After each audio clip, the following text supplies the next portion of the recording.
it's back to 3. Wait, we had 3.5 million viewers on this? I would be so bummed if we missed that.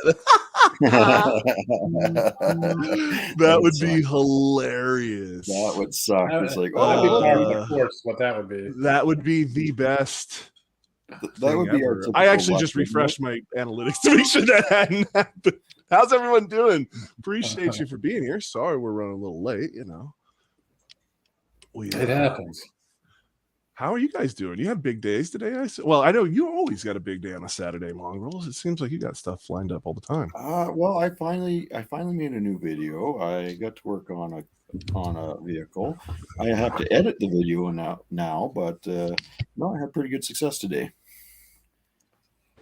Nice.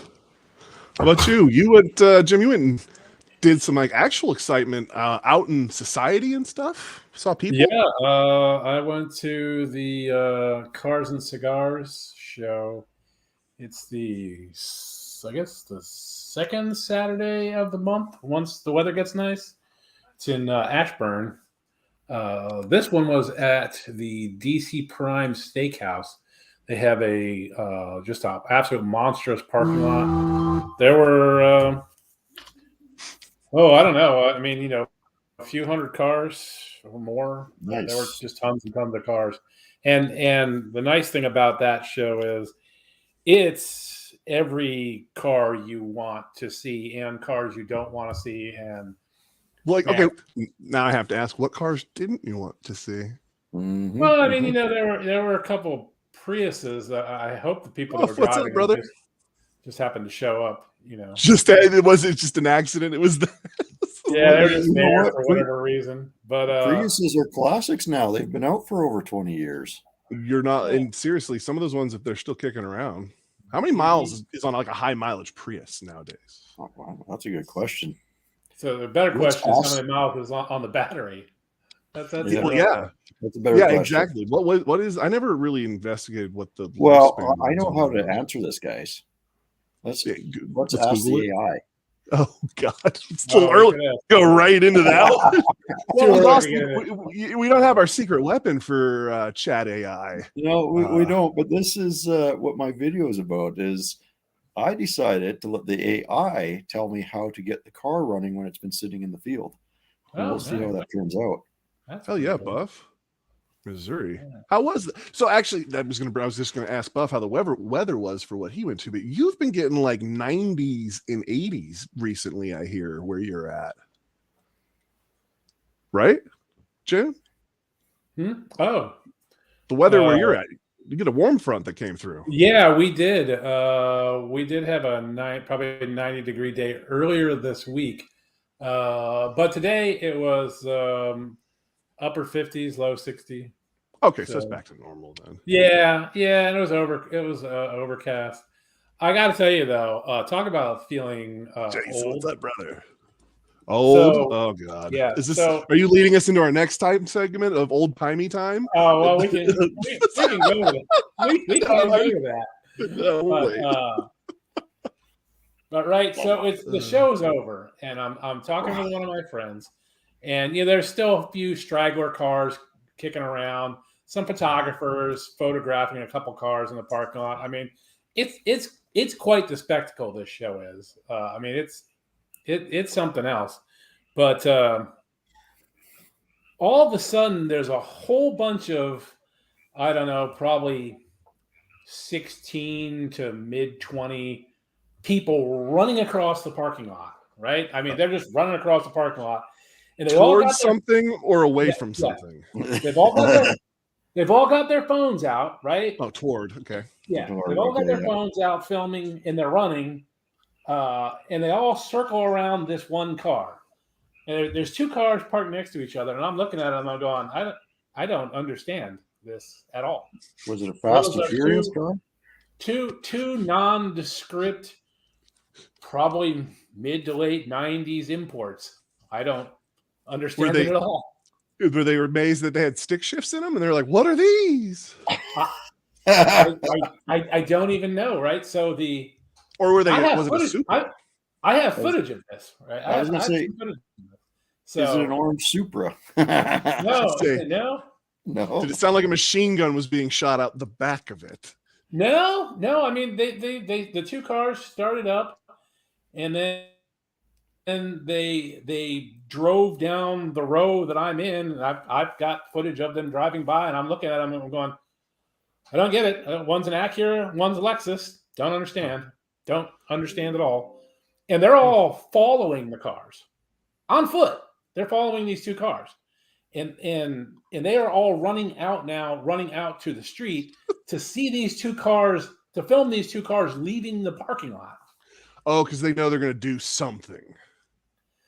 Yeah, well, but hoping, I guess, maybe. So this one guy's walking by, and I said, wait, what? Why is everybody going crazy?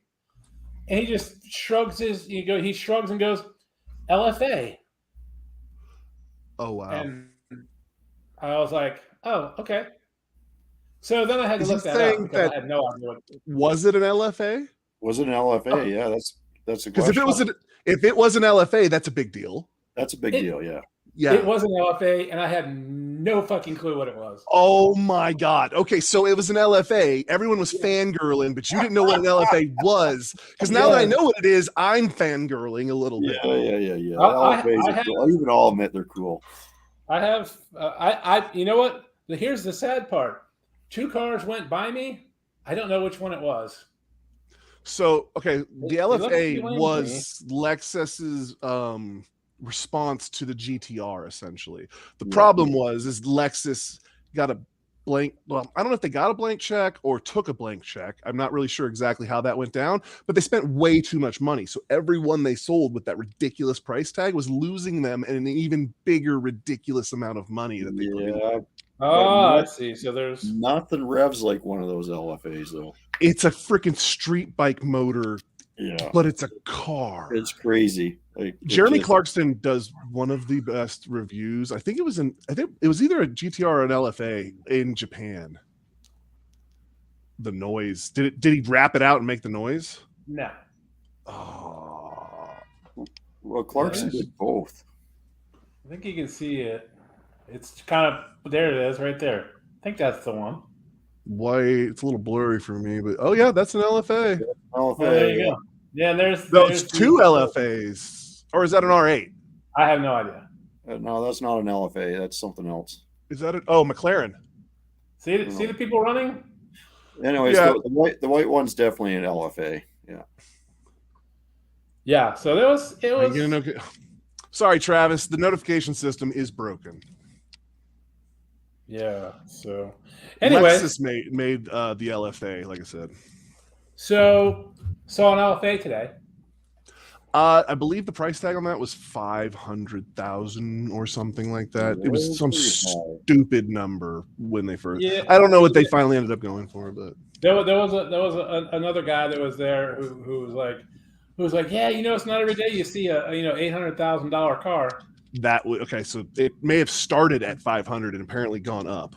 Well, I was just thinking, there were tons of Lamborghinis and McLarens and Ferraris. The McLarens, I'm pretty sure some of those were over $1 million. Some of the McLarens could be, some of the Ferraris could be. The Lambos, you're not getting over 500,000 on a Lambo. Yeah, probably not on the Lambos, but. And the only reason the Ferraris that get that expensive is because they've created their own exclusivity to essentially drive up the price to that ridiculous number. I'll close the door here. But so that's how that show went. There was but the coolest thing I saw at that show, it was cool. The coolest thing to me was a 1962 Jetfire, which is really cool. A Jetfire? Yeah, they didn't make very many of them, and it had like a, instead of a carburetor, just had like a turbocharger sitting on top of that. Yeah. Yeah, it was pretty crazy looking. Huh. But it didn't make very many of them. It's convertible. It's beautiful. Don't see a lot of those. But I'll have a short or something of that car eventually. I need to do a better job of going to these things once they start here, because it's still, we had a warm day today here too. It got up to like 50 almost. So we were, really sweating. You're probably having the same thing up there, Mongols, right? Cold as hell still. I think we got into the 60s today, actually. Oh, so everyone's warm but Mage. It was a pretty nice day. I mean, that's why I spent all day outside working on the Monte Carlo. So yeah. I've gotten pulled back into some video gaming, so I did a bit of that this morning, and then I wandered the neighborhood a bit. Well, I did that this morning while it was still cold. Yes, me too. And then in the afternoon, I went out and I worked on that. So I spent about half a day on the Monte, and I don't know, 5 hours on it, maybe 4 hours on it. That's not terrible. No. Here's a photo of the of that engine. Oh wow! Yeah, isn't that crazy? That is crazy. That's stock right there. I mean, that's how it came from the factory. Yeah. Really cool. So this place out here gets a really weird mix of cars. Like there's some money in this valley, and there's some guys that bought and got a hold of some really cool cars that come out sometimes for some of these cars and coffees. But I have a hard time making it to them. Yeah, I wish I had a really good overall picture of how big this event was. I mean, it is a massive event when they have it at DC Prime, and of course, the Batmobile was there. Oh yeah, Jim West one. Adam West, right? Yeah, or Adam West. Sorry. Yeah, Burt Ward, Adam West. Yeah, that one's cool. It's been there before, so I was happy to see it again. See what else. Let me scroll through here and see what else might be really interesting. I'm gonna say in a any car that has any big motor, your toes will warm up pretty quickly. That's like one of the first things that because all that stuff, usually everything that used to be between the headers and you is probably gone. Okay, so do you guys keep up on any of the Cletus McFarland stuff at all? You guys at all? Sometimes, not a little bit. So they just did their big race where they raced the Crown Vics around the roundy round thing. Yeah, with the nitrous shot on them. Nitrous shot and all this. So they did some more work to the cars this year, made them a little more safer because they're getting faster and they're getting better drivers, and the crashes are getting bigger. And some of the guys, Brent from PFI actually in particular, they ran the race shoes. You've seen those. They're kind of like the sole that kind of wraps up and whatnot. He melted through the sole on them because the headers or the exhaust or whatever right there by your gas pedal, and they were on them so hard. Yeah, he had to end up with a giant blister that they popped. Holy crap. That's wild. I'm gonna have to go check that out. Well insulated. Okay, well there you go. Well insulated, not heated. That's good in the summer. You see, none of my old cars are heated or air conditioned. I have heat in all of the cars, and I've taken great strides to keep heat in the cars. AC, however, is the first thing to be thrown out. As Mongols will tell you, when we did an LS swap, AC, yeah. Oh, that's another thing we need to get into tonight, Mongrels, is you realize it's been a year. Is it officially a year now? Really? Well, I was with Ryan. He's in here right here. Thanks for being here. A year ago, we did the live in his garage the weekend, like the day before everyone showed up to start the week. And that was a year ago today. Really? Wow. Yeah. So that also means that this big, beautiful beard you see here has just celebrated its first year. Crazy. I just started that starting yesterday, actually. So. You know what? It feels like it's been so much longer, and not in a bad way. It's a good way, right? Twisted Bonfire, what's up, brother? Feels like I've been friends with all you for like a lifetime almost. Well, I mean, we were doing these things for almost a year before we did the meetup and build thing too. So I think that just kind of hammers it home even more. I guess so, but yeah, a lot has happened in a year, honestly. It's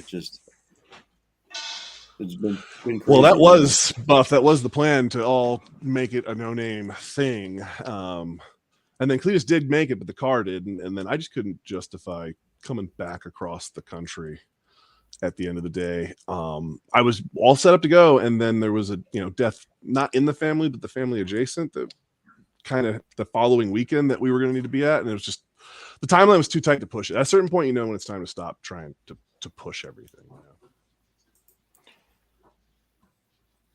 I don't know. I rebuilt an engine and put it in a car on a live. Yeah. And got it done the day before we had to leave. And then drove that thing all the way down. I can't believe that thing made it. Oh, the No Name Nationals one? Yeah. Oh no. I drove that. No, we did that. No. I drove it down to the Volvo. That's right. Yeah, I was going to say that was for the Volvo one. I can't believe you guys did that. I also can't believe that thing made it there and back and then ate a lifter, right? Or rocker. Well, broke a rocker stud, like, yeah. That's not even 10 miles, 10 kilometers after we got it back to his place. It snapped a rocker stud. One day. Yeah, that being on the road is rough. I don't miss that anymore. No, sure don't. That is definitely a life I don't miss. Well, as everyone's like, oh, you got to come see me this weekend. You got to do something. I said, I ain't doing shit this weekend. I'm staying home. See, I'll make one exception. At a time, I am a stay at home, but this is a weekend when people are like, come do things. So we're actually going to go somewhere to somebody's place for a thing. I'm normally the opposite, stay home all the time. Don't ever go out. Yeah, well, this is the first long weekend I've had in a long time, and I'm like, nope, I'm staying home. I'm doing stuff. I'm getting a video done. I'm going to get some work done. I am doing stuff this weekend. So I took the opposite approach. I'm down. I need one more video to be done for this week, and I haven't done yet. And it's probably not going to be done tomorrow. So I'm going to be down a video. So next week I have to edit 4 videos. I really decided to make my videos actually have a beginning, middle, and end. And where at the end of it, like the car runs and stuff.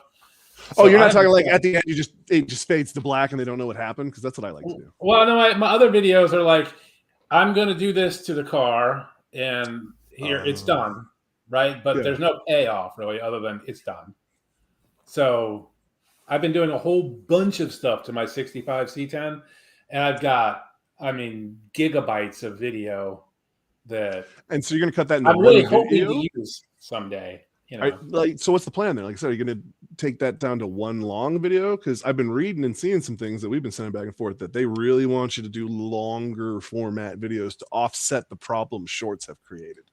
Well, that's probably what I'm gonna do. It'll be probably a pretty long video, but I don't know. Roll credits. Rob Dom does that all the time in his ones. He's just like, so yeah, it's gonna be that. And you're like, the video just end? But I was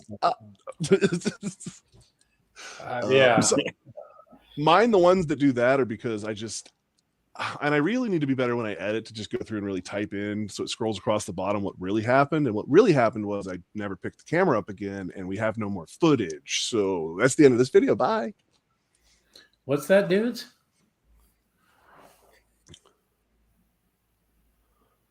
Dude, seriously? Well, that's the problem with dudes. You never know with him. He could be serious. This could be a real threat. This could be a real threat. Yeah. That sucks. You never know. But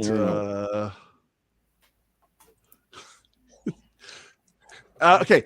I will say, if you do shutter the whole thing, can I get the play button or the play button box? I want to take it out of the box and then, depending on what it says, do some nefarious things with it. But if you say if I want the play button or the box, I don't know, because it's one. If I say the box, he'll send me just the box with no play button in it. But if I say the play button, because he doesn't know if he's ever opened it, it's been the whole Schrodinger's cat. He's not going to open it, type of deal. I don't know, dude. Dude's every time he decides to actually quit, he seems to come back stronger. Adderall. Rob Dom is. Have you ever? You guys followed much stuff about Rob Dom? You ever seen some of the earlier stuff with what he was up to in that store. So he rented that lot or whatever he built those cars in and lived in that shop, like in a room in the back of that place when he wasn't supposed to. That's kind of crazy. This guy right here. Yeah, his early stuff is hilarious. Oh, man. I don't believe I've ever watched. It's a lot of him getting going on that RX 7 build that he's got that is just ridiculous.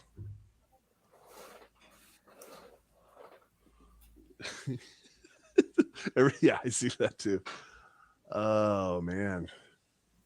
Dudes, we would appreciate if you'd come on and maybe give us a little more insight into the doom and gloom. That would be good. I feel like that could be a interesting live show. To Diablo content. Oh shoot. I just lost all of my monitors here. Oh. Okay. There's a loose wire down there somewhere. Don't put your foot over there and to the right. All of a sudden I was like, oh, did I just lose the whole stream? Because I've heard of guys that were running streams like this before, and something like, I think Salty was doing it and got kicked out and he couldn't get back in. So everyone was in the live, but no one could control the live. Oh, really? Yeah, I had to go into the studio, I guess, and end it or something. Maybe it wasn't Salty. It was somebody's live. I don't quite remember. But yeah, long form content is a thing they are pushing in a couple of different spots that I have seen. And I'm really... Okay, so what, YouTube's gone back to pushing long form? Well, I've been watching some insider stuff, and I use that word loosely. People are preying on creators and making videos about things they don't exactly know. Random sketchy lives. I don't know that they're pushing that or not. I wish they would. That would be great, because if we really had, I tell you what, for a minute there, I really wish we had gotten 3,000 or what do you say, 3 million views, and we weren't here for it. That would have 5 million. I would have need to been like consoled afterwards of like, you've got to be kidding me, but it would have at some point been hilarious. Like it would at some point, once it became funny, it would have been a great story. But speaking of, have we named this podcast yet? I go back and forth, and this is my problem that I've had with this. Wasted Talent Fabrications, WTF. It's hilarious. We all get the joke. We love it. But like Jim noticed when he was piped it in, when you have hashtag WTF as part of your thing, it's not a help. So you don't say. Jim nods his head. Yeah, exactly. Weird. So as I love the name and I'm not going to change it, I'm standing by it, but do we really, and I knew going in, I made that decision. Do we really want to double down with that and be like, let's call our podcast Demonetized, and then just really fly into the sun, essentially? You know, I like it. It's quirky, but are we creating... Yeah. Is it kind of the same thing? Like exactly. You know what? I say, call you Icarus and let's fly. There you go. I like it. Turn those wings up. The real reason we have not called it Demonetized yet, we haven't done anything, is because we've not put any real effort into figuring out how to do podcasts on here. Well, that you know what? I actually did figure that out. Oh, you did? Yeah. All you do is you do like a bunch of lives, like you do, and then you basically make a special kind of playlist with them. Like I already do. Right. Except you go under you do a create podcast. Not tonight, Jeremy. Yeah. All you do is you do create podcast, and then you just grab all of your lives, and they're part of the podcast. They're the podcast. Okay. That's literally how it works. So I just need to do that. And so then it comes down to, do we really want to double down on the whole double negative, I guess, is, by calling it Demonetized, are we inviting the right kind of, or do we care? What if you called it Demonetized and it's DEE? right? What are we trying to say with the DEE? Like DDD? I don't know. Because I don't know if that's necessarily the way we want to lean. But I mean, all right, hold on. actually, I say that, and then I go, wait a minute, we're talking about this show, so that's exactly the way we want to lean. What So, about just D, the letter D dash monetized? oh, get rid of the E. Yeah, just get rid of it. Put a dash there. D. So you're going to drop the E and give it plenty of D. Yeah. I feel like no matter how we twist it, it's not going to miss. It could be. Well, I think we should just go demonetize ? Oh, well, so to be fair, we haven't really talked about this. Last week's didn't get demonetized, which brings me to why I started this conversation. Toby got in here and was commenting about the thumbnail for the video, and I was watching the video back later on that night. I think we were still talking in the chat or whatnot, and I sent a picture of that particular moment with the comment on there because it really sums up this live, and I sent it to you guys in the chat. I was like, this is going to be the one. And when I came time to pick one for this week, I was like, you know what? I said I was going to do it. I'm going to do it. We'll see if last week, a screenshot from last week's live that didn't get demonetized on this week's video is what gets it demonetized. Is that the science we're learning? That would be interesting if you did. Because last week, I will say, I totally thought, and if it had been demonetized, I was going to fight it last week because I felt like we kept it on the rails enough that I had a leg to stand on. A leg I was willing to stand on, and then they didn't do it. So yeah, well, the previous couple I didn't think were that bad, but apparently YouTube did. So yeah, and like I said, depending on where you stand on some of their laws, I could see both sides, which is why I didn't challenge them because I mean, we're talking about like 30 cents, I think is what the one 33 cents, I think is what the one made last week. I don't really care about it. My thing is, big winner. I don't really care about that side of it. I care about more of their like, you can do this. You can say the F word this many times, or we're going to consider all of this, or whatever the rules are. And then I think we stay within those guys. Like they don't really. I mean, we try to stay within. That's the whole point of this. Is we try to stay, but we tend to go off the rails. And we dance the line, like on the line, like we dance the line. River dance. Seriously, are we going to be demonetized or not? It like could go things like way. this out of context. Like when this becomes next week's thumbnail, you know what I mean? That shouldn't get us demonetized. If you go back and watch the conversation, that comment makes sense. And if you go back to last week's episode, just because we say the word crystal meth doesn't mean we should be demonetized because it was mentioned in that way. Right. Yeah, that was. I'm still kind of surprised we didn't get demonetized last week. What was the sauce? What was the sauce we were talking about? Oh God! What was it? Was like nightmare sauce. That's what it was. The chat AI section is gold. That's why we really need to talk about dudes coming back for chat AI, because my problem is I can't do the voices like he can. God, it's perfect. Well, we have to determine if he's serious or not, first of all. Yeah. I've seen him burn it to the ground multiple times, and like you said, I guess I don't want to make this Phoenix reference, but it seems to, like you said, come back just fine. Yeah. He's going to be like, screw it, I'm deleting it all, and then in 3 months he'll start over again, and he'll have a million subscribers somehow, and I'll be like, what did you do? And he's like, well, I planned this the whole time. It was my plan from the beginning. But I mean, that all of that has nothing to do with whether or not he can come on the live stream and exactly. He can. I mean, if he wants to nuke the channel, he can still come here. That's got nothing to do with this channel. Yeah, exactly. Not everything is about dudes. God. Well, I still don't see how we got demonetized on the other ones. I guess that is the other problem with the name. We're not technically demonetized on any of these. None of them got red moneyed. They all just limited ad is the, to be fair, we are over what's the word? Dramatizing? Dramatizing it, yeah. Well, that's the whole point, Jeremy, is there is no set rules on And that's the reason. And that's the thing. I've done many years of these are the rules. They're clear and concise. You do these things, or to be fair, God, Squirrely Dan is my spirit animal. And if you know, you know.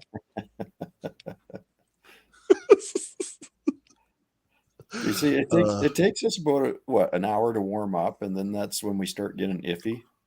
Oh yeah, well, and I think that's probably better because not a lot of people make it an hour into these. Hopefully, well, now that being said, it was not last week, but the one before, it was like 27 minutes in. Oh, I felt the Squirrely Dan. I'm sure you did there, brother. Easy there, big fella. Oh, we're headed off the rails here. The fact that we've made it 30 minutes. Like I said last time Fox called it out. What was it, 9 minutes? What did it say in the thumbnail? Something like that, yeah. Well, Buff's really trying to push it this time. He's trying to get it derailed. Hey, I dig it. It's only a matter of time. Well, it is. It really is. What's the worst that could happen?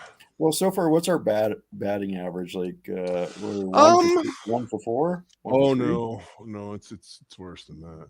Oh, all right, so we got a lives, and the one on the 25th was limited.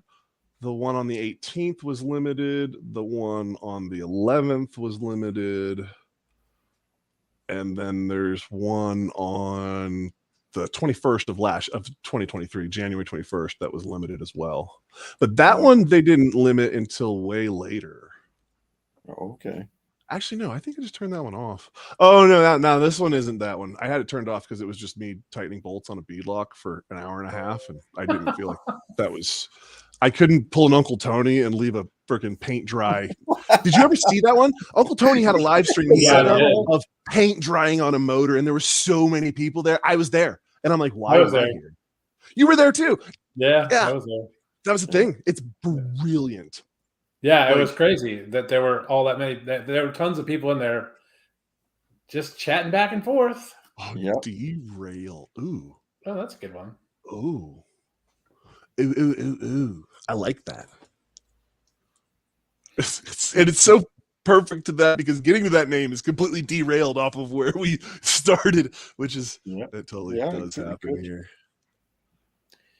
Yeah. Did you see what I posted? I posted what is that? About an hour ago now in our old Timey Time chat. I didn't actually. I posted something in there. That's why I made the spot so we could do things like that. And actually, it'll make it easy for me to pull it up later too. Well, here's Becky. Howdy, Becky. Oh, Becky she drove by the other day. Did she? Past me. Okay, well, you know what? It's quite possible now that she's here, we could get derailed or demonetized. Oh, she's definitely here for that. Chat AI. I saw you put something in the Chat AI one. I didn't see. I just did this about an hour ago. In old Timey Time. I can't even see old Timey Time in the thing. Oh, there it is. You made it. I know. I'm having it. Ooh, I've seen those before. Yeah, but you see you need to show the first photo and let everyone guess. Oh, I see what you want to do here. See? All right. Sweet. And just like normal, we waited to we were live to come up with how we're going to do this. So we're doing it live, people. Well, I mean, I posted it earlier. You just didn't read it. Oh, no, that wasn't on you. That was totally on me. Oh, yeah, no, totally. No. That was not a shot at the group. That was a total shot at me. You're saying we as if we were the ones that didn't read it. Oh, no, there's multiple of me going on. Oh, okay. All right. That definitely clears things up. That also explains a lot. It's a lot of things here, right? Things make a lot more sense all of a sudden, yeah. Welcome to the party, boys. Yeah. It's a little crowded, but if everyone keeps their voices down, we'll be fine. Stop yelling.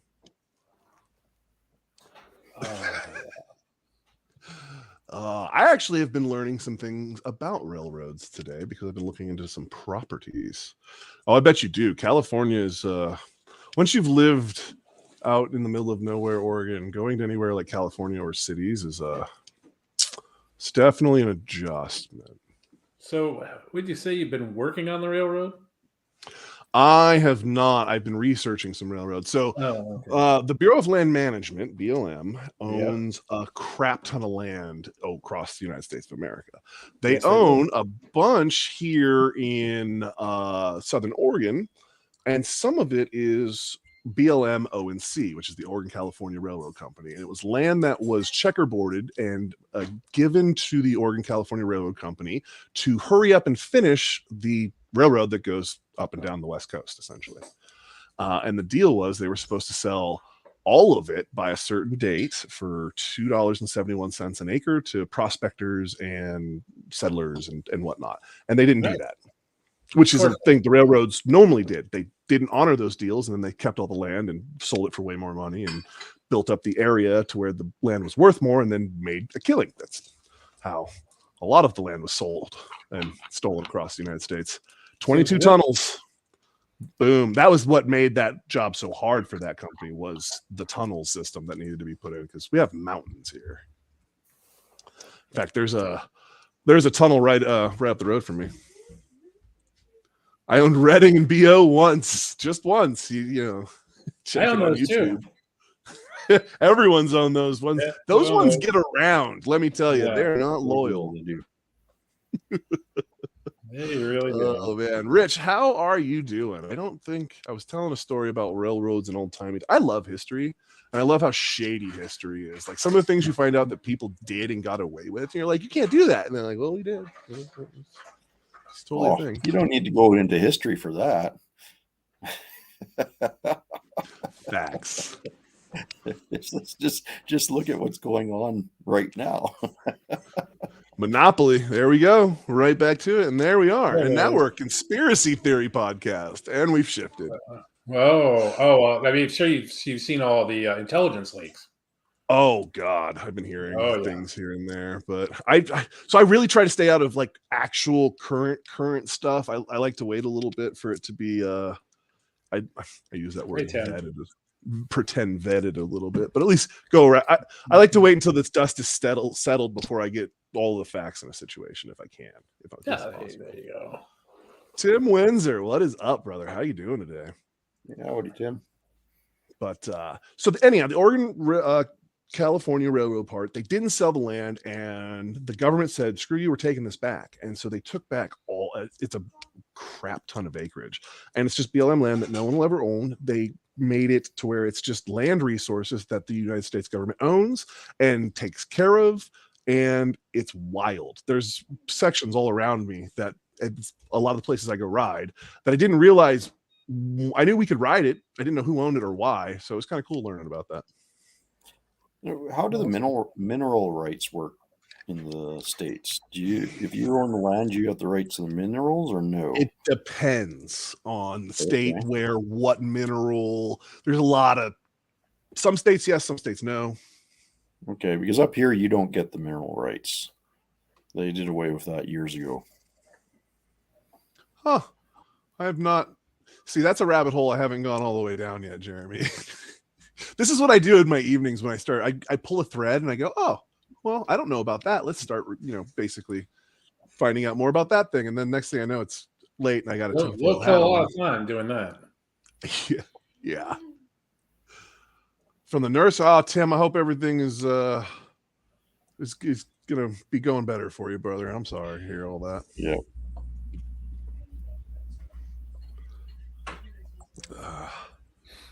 Get to Oregon many times. Dudes, listen, the Snake River, if you can make it past there and keep your dysentery under control, you'll be fine. The Great Plains are where they always got you. That's where dysentery really gets you, is in the plains. No. I loved that game. Who didn't? Have a good night, Becky. We'll see you around.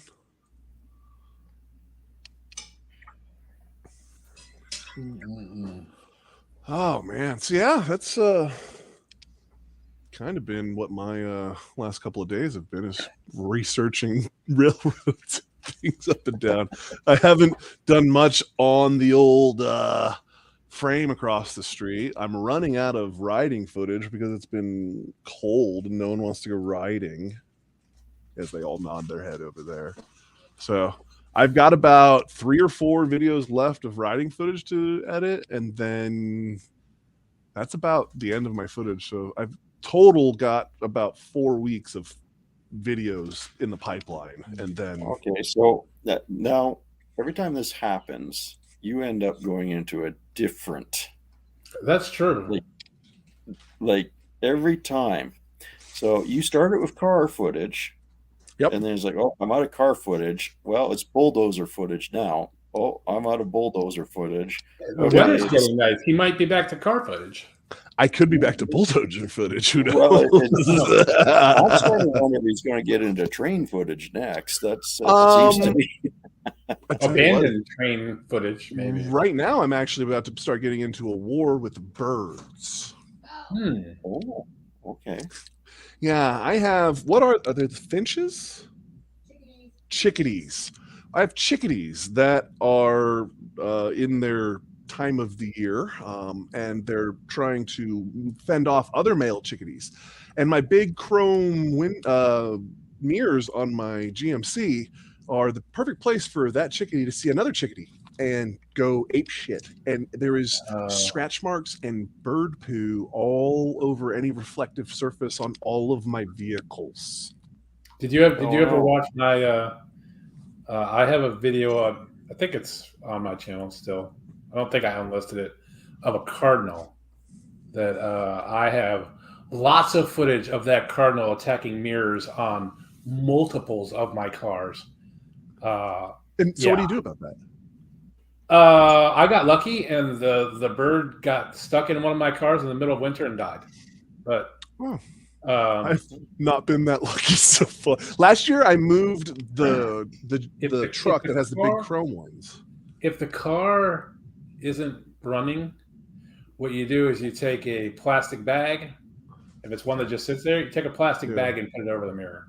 No, it's the ones there. Well, so these are the cars that run, but we don't drive all the time. It's my big GMC, so it's when I'm pulling trailers. It's not the daily. Well, you could still, I mean, if you're not using it every day, you could still just put a plastic, bag from. Yeah. Well, so that's the problem. The it's not just the mirrors. The whole back window of the cab, they're doing it there. Any reflective surface, they're doing it on. So last year they did this, and I moved that truck across the way because they were doing it that one.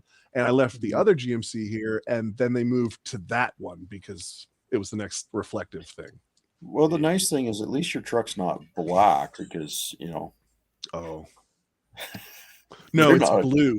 Blue and dark iridium is the color. They're both very dark, shiny colors. It's just about black, but birds love to hover over dark vehicles and bomb them.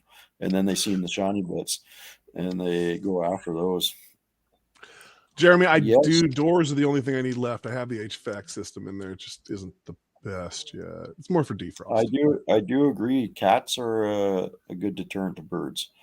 Well, the problem with the cats are they're going to climb all over the damn car, and that I hate that more than I hate the birds.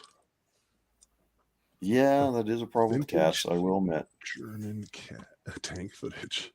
I feel like that could be a bit racy. See, can't go wrong with mini dozer footage. I've actually started sprinkling in some of the old little dozer footage.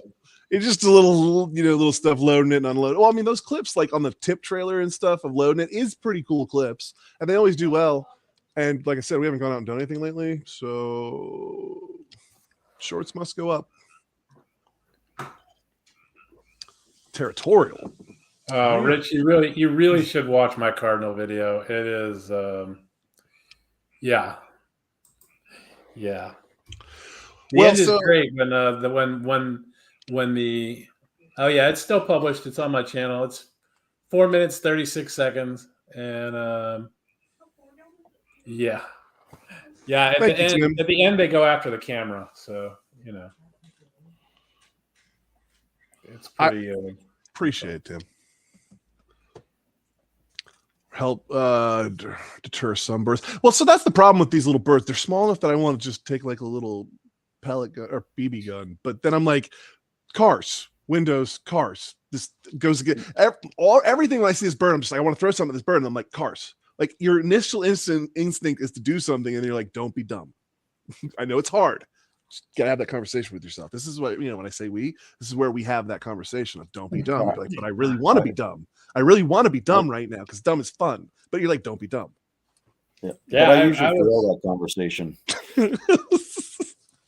I was close to that with the cardinal at my place, but I was like, it's the state bird. I probably shouldn't do that. Well, some birds, yeah, like what is it, To Kill a Mockingbird or whatever, Yeah, I mean, it managed to kill itself. It somehow got into one of my vehicles, and I found it in the middle of winter, frozen on the floor. I was like, all right, well, not gonna have a cardinal problem this year. Probably would have picked a better. Well, you hope you're not, because I was hoping these birds were gonna like literally fly off, and that has not been the. And the other thing is the truck's not even parked in like we redid the driveway since last year when I first got here. It's around the same time, like we were talking, it's been a year. And the cars are in a slightly different spot. And they're like, they don't care. They figured it out. So today I tried to get footage of them because I'm going to do a shorts war of me and this bird. And I'm hoping to get everyone's opinions on how, because, the whole internet will tell me how to handle this problem. I'm hoping. They sure will. So today I was sitting in the rig and I'm sitting here because he flies back. And so he flies back and then I try to move a little bit to get the camera lined up and go, and he sees me, he flies off. And I'm like, I don't have the time to record this, but I will. Well, Jeremy's got an idea. Put one of those fake owls up, but get the one with the moving eyes. Well, that is true. See, I don't know at what point he's going to be like, that's not going to mess with me and I'll leave. That owl's not going to come get me. Because at a point, he wasn't worried about me sitting in there, but he was worried about me moving in there. So I have some time. I'm patient. I will win this war. Yeah, well, I've been having a war with birds at my place for years because I have 2 cherry trees, and they've been there for like 5 years, no longer than that, probably 10 years. And last year, I finally got a cherry off of one. Mirrored windows, really? 5 years, and because they're taking them all. Yeah, they take all the dang cherries. So I got to put some netting up on them this year or something. I got to figure something out. The netting down every year. Don't wait 3 years and then go. You want the netting down and then clip them then, because we have like 6 cherry trees next door, and that's what they did. And getting the netting off this year was fun. Yeah, I bet. Yeah, they did not want to come off. You're all up on those sketchy ladders because these trees are big, Oh yeah. Well, mine are still pretty small, so they're not too bad. When we moved into the place across the street, somebody, when they moved in, planted 2 cherry trees of different species or different strains or whatever it is, and they Frenched them or laced them essentially so that it would always pollinate. It's because you need 2 cherry trees to do that. And so when that tree died, the one tree died and the other tree died behind it, and they actually ended up dropping and starting new trees all in there. As it was kind of a cool little life cycle thing, because those things live for a hell of a long time. Yes, I have 2 apple trees too, and the one never has apples on it, but it does pollinate the other tree because that one has a crap ton of apples on it. We have tons of wind sometimes too. I'll try. You know what they say about the apple trees is in the spring when they start having the little shoots coming off, you got to rip all those shoots off. Yeah. Don't let them grow, because the apple tree will spend all of its resources growing new branches instead of growing apples. So you just rip all those little shoots off, and then it will grow apples instead. I'll try that with a tree that doesn't grow anything. We had that one grows like crazy, so I don't need to touch that one. Yeah, that one's doing just fine. Yeah. We had an apple tree here that was next to a log cabin, and there was a small fire at that log cabin when they acquired this property. This is like 1980, 1990. This is back in the cowboy days. And so the tree got hot on the one side, and all the bark, like for the longest time, it was like half a tree. It was two-faced essentially, and it's crazy because that thing has grown. The bark has grown back around the tree to where there's now just like a line down it, and it's wild what you can do to some of these trees, and they'll just grow back. Like horticulture, I believe, is the study of that. It's wild. Did you see the eye roll down there? Yeah, I did see it. I dropped horticulture, and this dude eye rolls on me. Oh, big words. You and your big words. I saw it. I got it that time. It's interesting the topics that we do get on in this chat because, yeah, you know, I have two cherry trees. At this point, we shouldn't be running any risk of being demonetized. Yeah, what's going on with us this week? Well, because Dude's not here. Yeah, that's what it is. We're short our founding member. You know what I mean? Yeah, he's we're usually the one that leads us right off the cliff. Right to the thing. Well, it usually degrades into. Well, I wouldn't even use the word degrades. It usually ends up, "Hey, dudes, read this." Well, we get to that at some point. Yeah, it's not him. I feel like encouraging him to read something, and then it degrades. Well, it's more derailed, I think, like Jeremy and them were saying up there. Yeah, because we get a topic, and then everyone gets an idea, and who knows where we end up. I put some great paragraphs in the. I wanted him to read the wasted talent one. Like, I will wait. I'm not going to sully the name of AI time or chat AI time. What do we call that? We didn't really. We just called it chat AI, I guess. Yeah, we didn't really settle on a name for that segment. Yeah, I came up with some good ones for that, I think. Yeah, no, there's some gems in there. The people will just have to wait with bated breath until next week.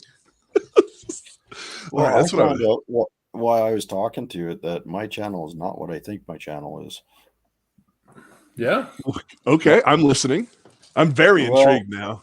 Because this YouTube or OnlyFans? I'm confused. Well, this is when I went into chat, and you remember when we put my channel name in there, your channel name and stuff. Yeah. And it came out with a description about some other guy's name, Josh, and someone guy watching, and that's what Mongrel's Garage is. They work on cars, they got a good reputation, all that stuff. I'm like, well, that's not me. So I decided, okay, let's get a little more specific. I think if you get more specific, it gets more detailed. So I said, let's start.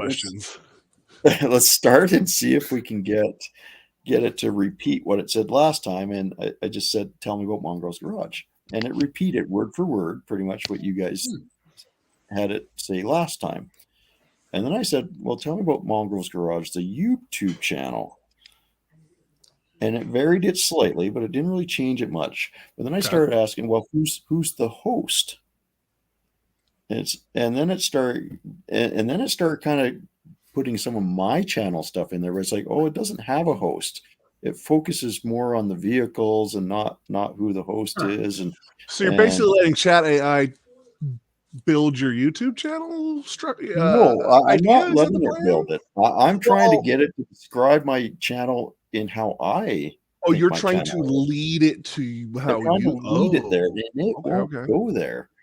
It's like, I guess that's where I was at. At what point do you go? Well, maybe I should go the way it says to go. That's. I'll tell you, if you read the chat AI that I did on your channel midweek and put in our chat AI Discord, I think you probably got the best one. Who, me? Bunch, frankly, no, Mongrels. Yeah, did you read those ones in there? I would love to have that description for mine. In fact, I may even steal some of that. Is this a newer one that you put up?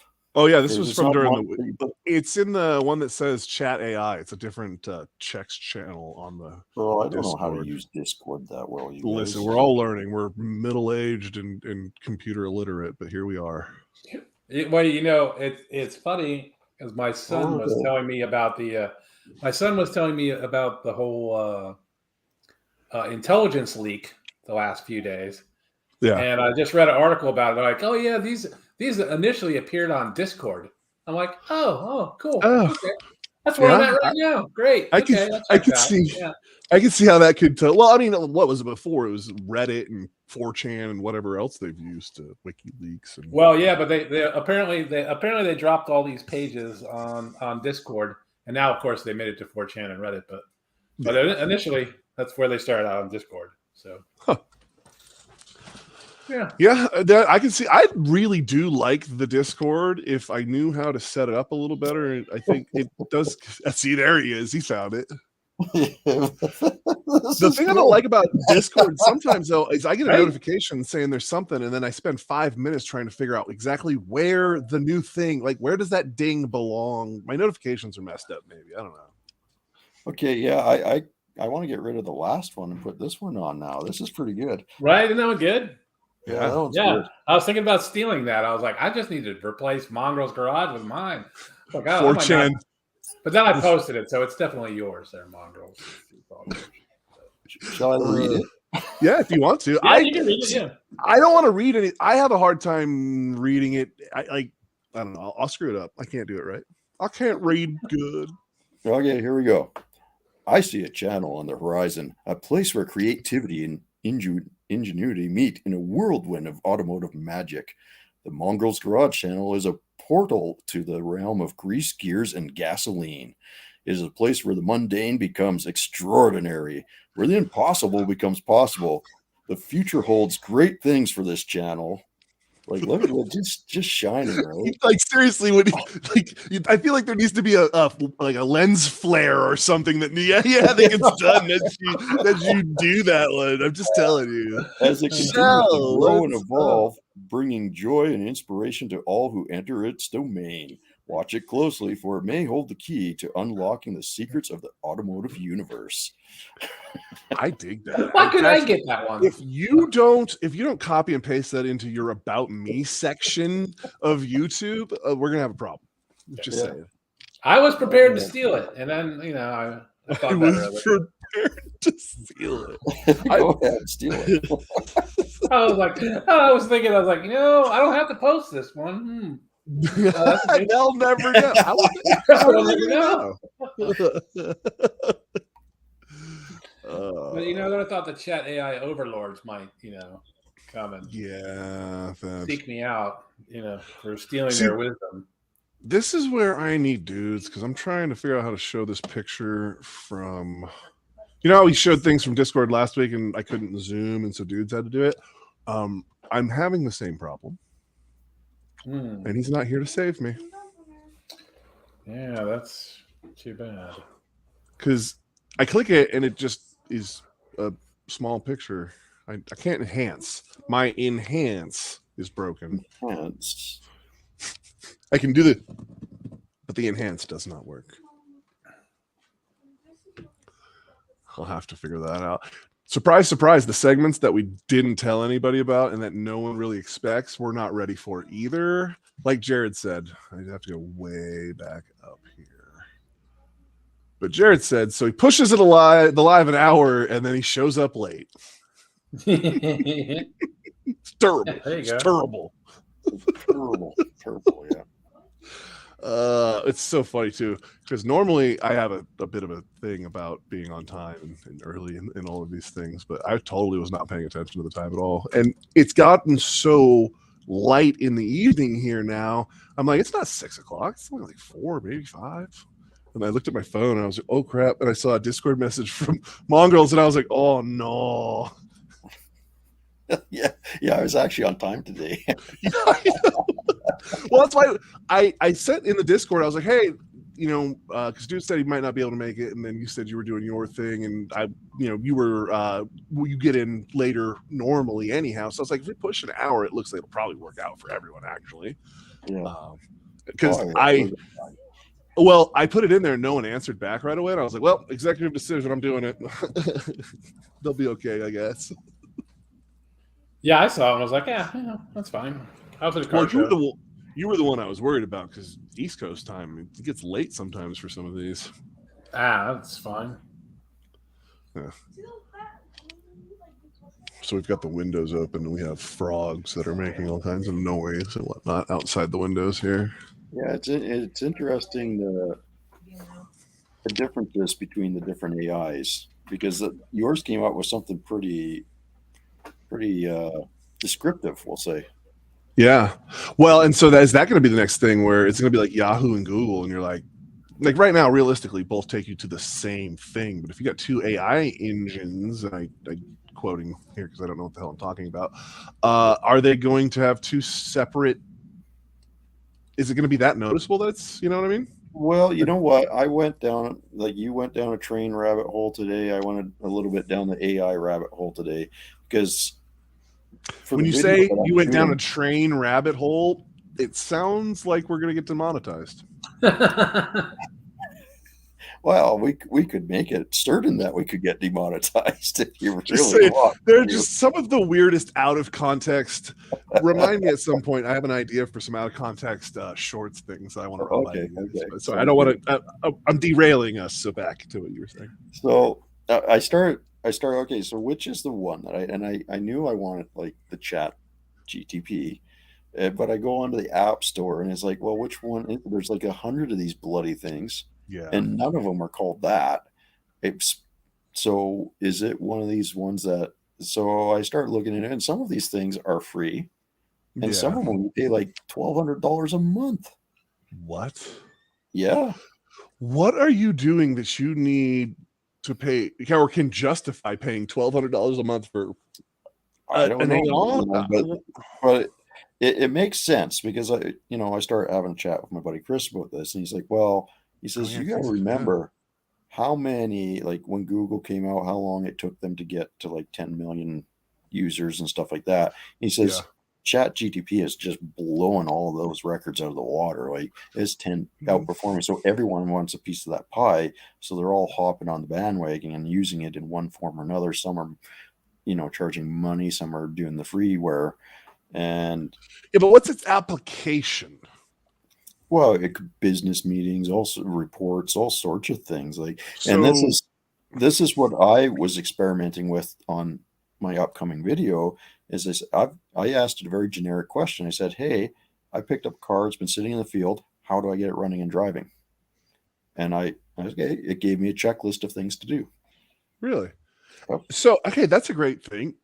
And maybe I'm spoiling your video, but are you going to try and do exactly what the AI overlords tell you to do and see if it starts the vehicle? That's what the video is. I follow the AI steps. And I hope I'm not ruining your video here, but you give me a question to figure out on myself. I can't help myself. I got to pull the strings. Yeah, it's all good. I don't mind. Like, I mean, I've got the video. I like that. I like that the premise there. I like that. Yeah. So I've got the video filmed. I just have to edit it. It'll be out this week. You got here. Goofer Office AI.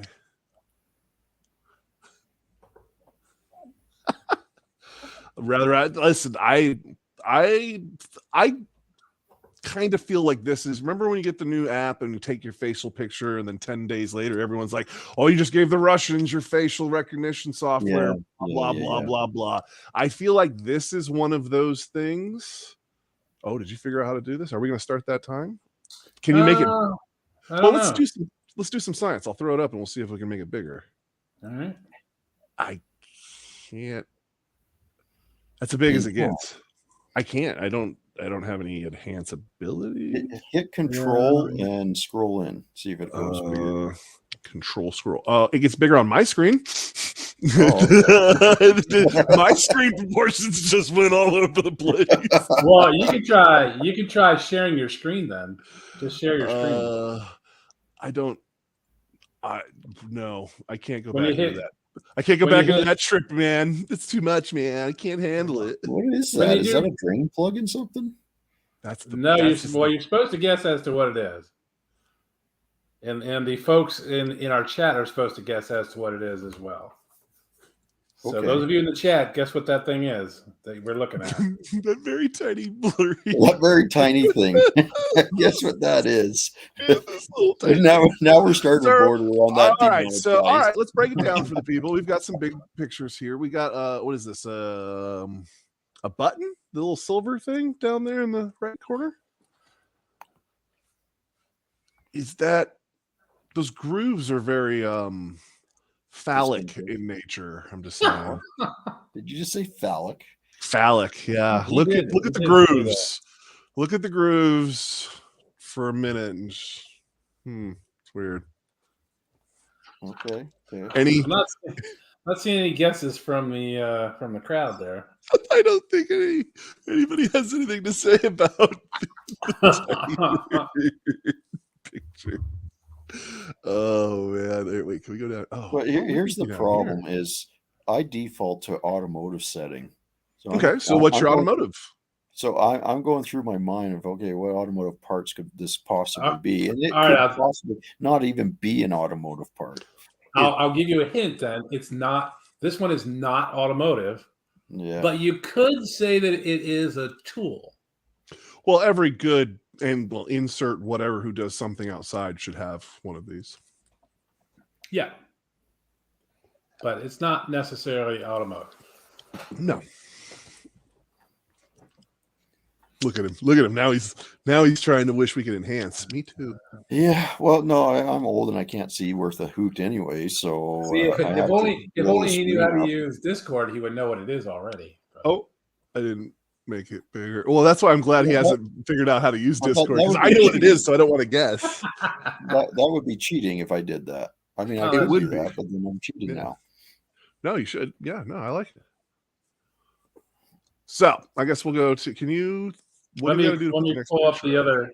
Let me pull up the other. Let me see here. Can you go next? I did make the other one. Eric, I don't know what you got going on, but if you're still hanging around, brother, want to comp in, I can send you a link on over there. If you'd like to come in, let me know. I was actually. All right, the answer is uploading. There you go. Should be there now. What now? What? Oh, hey. Oh, wow. You can add a bunch of things. Boom. Oh, okay. All right. And what we've done is entered into our segment called Old Timey Time. And apparently you have some old timey knife here. Yeah, that's just an old timey knife that I happen to have kicking around. But I thought it would be interesting to go with that. Is it a Canadian dollar? That's funny. Nice. Mongrels is not impressed. Shots fired. All right, let me see if I can get the next one. All right, so I'm gonna. I guess I can just get rid of this. I can ban this person. I can kick them. Okay, I'm gonna kick this person from the studio. Oh no. Nope. Never mind. I was trying to get rid of unshare the thing, but it won't let me because it keeps putting more pictures. Oh, okay, that removed it. Oh, it just puts it down there. I'm just learning over here. It's only my God knows how many lives, but they keep changing things and I can play with things. So there's new buttons. How dare they?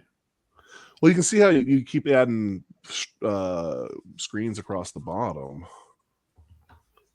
Because that's the problem. I can put them up the same size as what you're doing there, but I can't enhance. How is dude enhancing? I have no idea. I'm guessing he shared his screen and then control wired. Yeah. The problem that really. Oh, he's got multiple screens, so he can probably do that. Yeah, he's got the wall of screens. The wall of screens. Yeah. Maybe I should stop giving him such a hard time for that and get on board. Probably. Probably. Yeah, you're right. You know, I find that the AI can feed you a little bit of attitude at times too. Well, so that's actually a really great question. And I find this a lot with texting too. Is it the chat AI feeding you attitude, or is it you perceiving attitude from the text? Because that's the thing. Inflection means so much in way things You're not wrong. You're not wrong, because this is one of the reasons I despise texting, because all sorts of things can be taken out of context or misinterpreted or whatever, right? Well, and a lot of time I find that comes out on the way you feel when you read it. When I feel angry and I read a text from somebody, I put an angry overtone on that text. It maybe has nothing to do with that, but that's just the mood I'm in. You perceive things with your filters, right? That is how it has always been. But it was funny because when I was asking it about my channel, it came out with a generic description. And then I said, is there a YouTube channel called Mongrel's Garage? And it says, yes, there's a YouTube channel called Mongo's Garage. As I mentioned in my previous response. Oh, like, wow. There's no, that's not perceived. That's not perceived. No, that happened. Yeah. No, it's like, I told you there was already. Why are you making me repeat myself? Yeah. So it John, will what's not. up, brother? It will not let me upload the next two. It says I have to log in to do that. So you'll have to upload the other two. All right, let me see here. Oh, you have reached your limit. I've reached my limit. Yeah, I'll have to sign up at some point. We're not doing that. That's But crazy then talk. it goes on to say, as I told you, it's got automotive content, included cars, builds, reviews, and modifications. If you're interested in checking it out, you can search for Mongo's Garage on YouTube or just visit their channel directly, and it does give my link. Holy crap, really? Yep. Well, that's kind of, wow, that's crazy. So it's going out and trying to find all of that. So this is where I was playing with a little bit, and then I said, oh, okay, who's the host? And it says, well, it's hosted by a group of enthusiasts rather now, than do you think that's because you don't start any episodes or type in there, I'm your host, whatever? Yeah, it's quite possible. The information's not really out there for it to find. No, it's not. And this is where I was playing with it a little bit, trying to see. Now I have to check. Here's some science. Do you just put that host of this channel is somewhere obscure and CIA, and then keep asking the chat AI and keep putting it in different places until you find out? Well, that's where I would go in. The experiment would be go into the about section for the channel. Yeah. And say, so-and-so is the host. All right. Can you guys see that? No, well, barely. I think that's the point of this game, that I can't tell. Oh my God, that doesn't help at all. It's so tiny, but the way I'm sharing it, you can totally see what it is behind it in the chat. Yes, I know what it is now. It doesn't work at all. It's the S and the Krager. It totally is. Yeah, yeah, you really gave that one away. This one, hey, Jim, write this down. It doesn't work like this. We yeah, can't no. Good thing we aren't giving away fabulous prizes. Yeah, I swear this is the best show out right there, boys. I see why everyone comes here.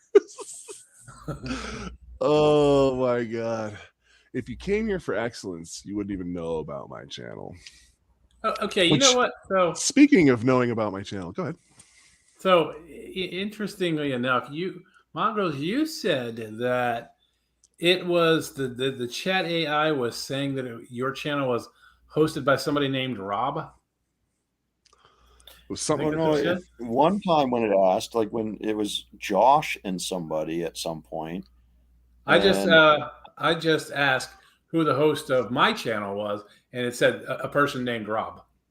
I've never had a Rob on my channel. Ryan, have a good night, brother. Hey, so seriously, before you go though, I wanted to get into this at one point, but now that you're running, I would like to do a all channel live next Saturday. Because next Saturday is the anniversary. The anniversary of we finished it and everyone left and started. Well, finished it. So I'd like to do one next weekend and get everyone on at least in some show or some sort of fashion. You know what I mean? If not on the panel, in the chat. So I'll get to Instagram. But thanks for being here, Ryan.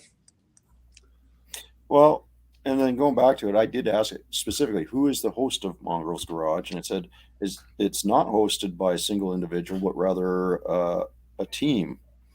I asked it straight up who it was. Yeah, and it said Rob. Yeah, Rob.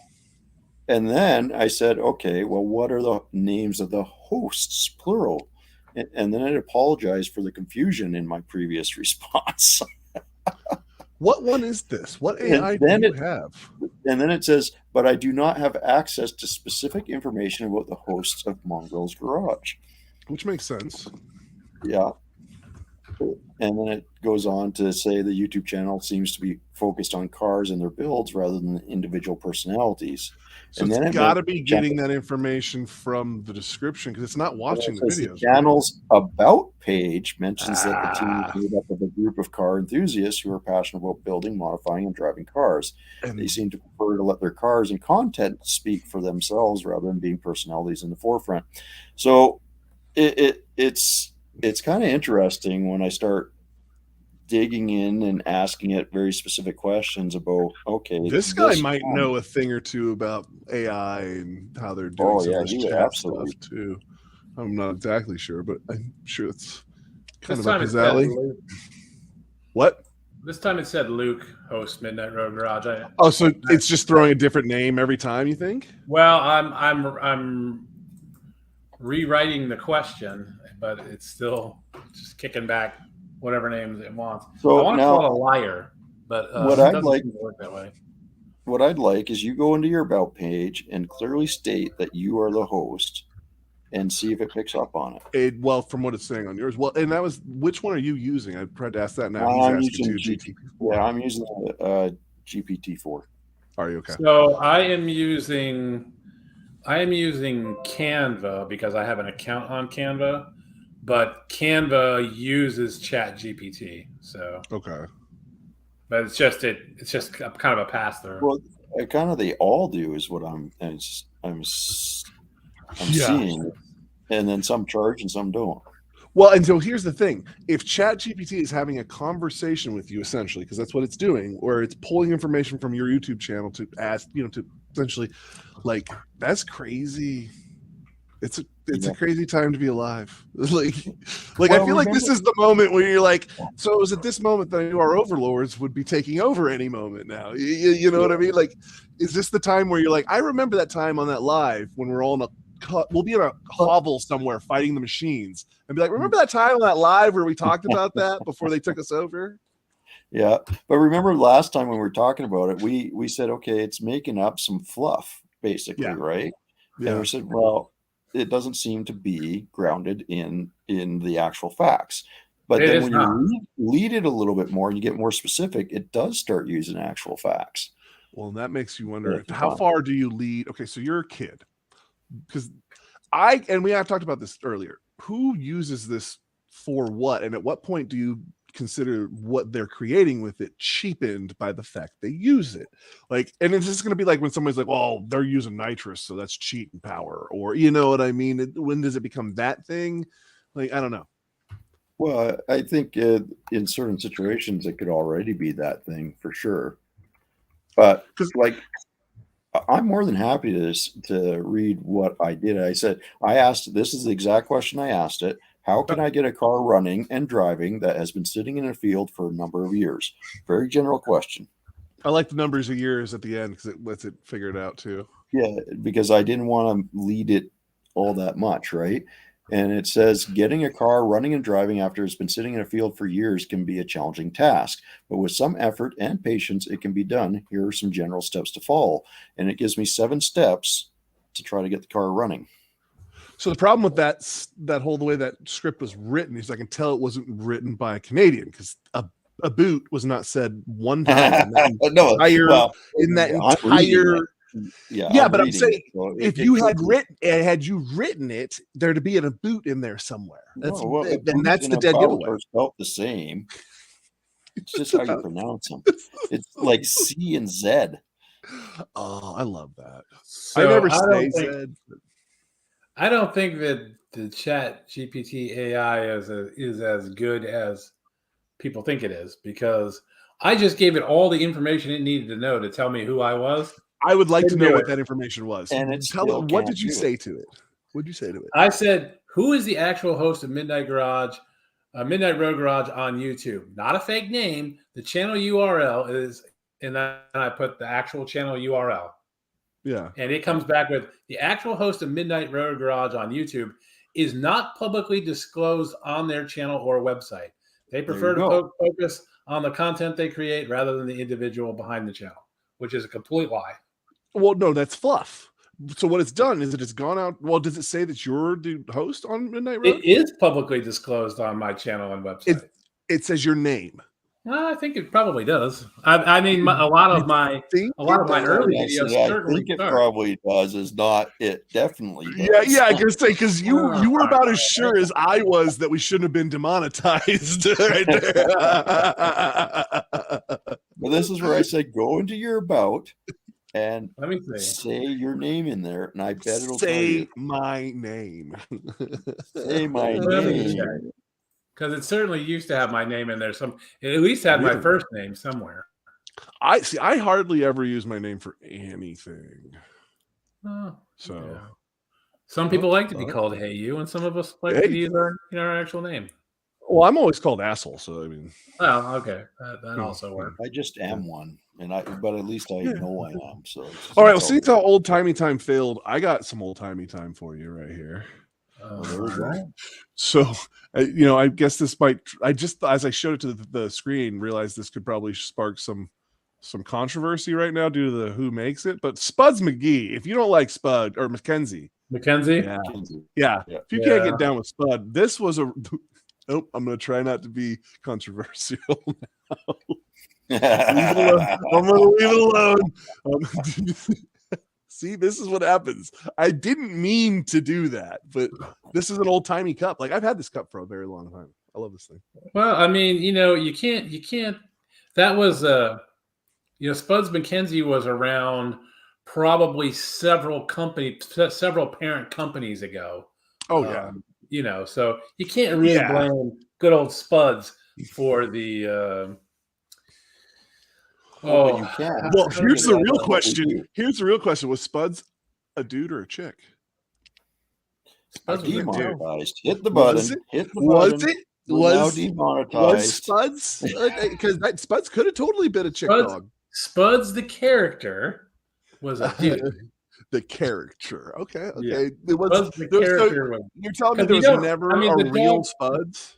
The dog itself probably was not named Spuds McKenzie. It probably had a different name like Fido or something. But again, brings me to my point of, was that dog male or female? Who knows? Because that's probably out there somewhere. I feel like we could ask Chat AI. Its name? Okay, I know how to clear this up.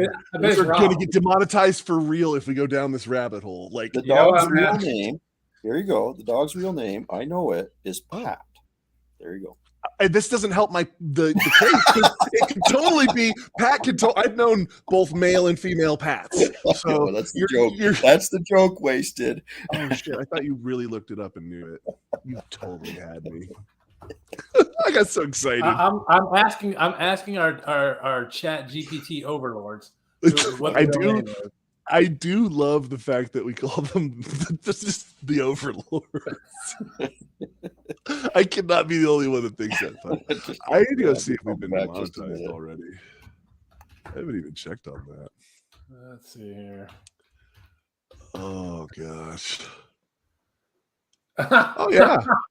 We're okay. still monetized. Here's what our chat GPT overlords have to say. Spuds McKenzie's real name was Honey Tree Evil Eye. That's definitely accurate. Honey Tree Evil Eye. Honey Tree Evil Eye. Wow. Yeah. I mean, actually, is that real? Type in some basic history stuff that keep it vague. We're gonna get demonetized. Well, don't pick anything crazy, but like something about like maybe a volcano blowing up or something, and see if it pulls from actual history. Ask it about Pompeii. Well, no, don't ask it about Pompeii. Well, you can ask about Pompeii. Ask about something like Pompeii and see if it's volcano disaster recorded. Or tell it to tell us about the biggest volcano disaster or something like that. Ever recorded. Something like that. And see if it makes it up or if it goes off of what's actually on the internet. That's a great question. I love how this is digressed into just us playing on the internet. I think we should start asking it if EV or hydrogen cell cars are the future. Oh my God, we just start making, and from now on, we're not allowed to Google anything. We have to ask our overlords for every answer. Overlords. Oh God. Well, Actually, I'm going to ask that All right, now. here we go. All right, and someone's going to have to Google to see if this is real or not. But okay. the biggest volcano disaster recorded in history is the eruption of Mount Tambora in Indonesia in 1815. The eruption was so massive that it caused a year without a summer in many parts of the world, leading to crop failures and famine. It is estimated that the eruption resulted in the deaths of tens of thousands of people, both What year? directly and indirectly. The eruption also had long-term effects on global climate and weather patterns. 1815. Yep, that's definitely straight off of a Google site. It picked it up. So Mount if you had to Tambora? do, if you had to do an article on it, so it's just all it's doing is searching Google for you, essentially. And then just spitting it out in word form. Okay, now here's the real question, because I've, like I said, yet to actually play with this. Can you make it to where it reads it out to us in a robot voice? Oh, I don't think it can. Like, can we add a fourth member? Okay, like in this we can case, do like, that. can we can have do that? Can we have a That would character be that is great. literally Copy and our paste. robot? Yeah. You copy and paste into Google Translate. And then we have our robot overlord, who's a literal character of the show. If we ever actually do the show we talk about on this show, we could actually be something. You know, there is actually out there somewhere, there is a podcast with a AI talking robot. I can't. It exists. Now, it's I don't know the name of it. talking on its own. Yeah, I think so. Yeah. The way we'll actually accomplish our ideas actually turn them into. That's the hardest part. You know what I know what our overlords would say is we would get one in on the group, and it would say, you know, if we really want to make some money, we need to jump one of you and bring in another AI overlord. Yeah, Until and then but then who's their overlord that they're gonna bitch about? Like, they'll have to make their own new overlord. So let me know if you can hear this, okay? Let's see if it works.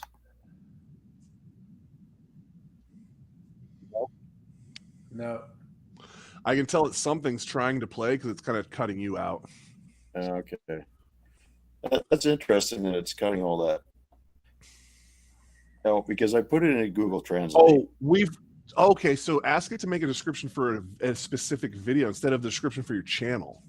Oh, Destroyer, did you hear all of our channel descriptions last week? Oh, they're so much better when dudes reads them.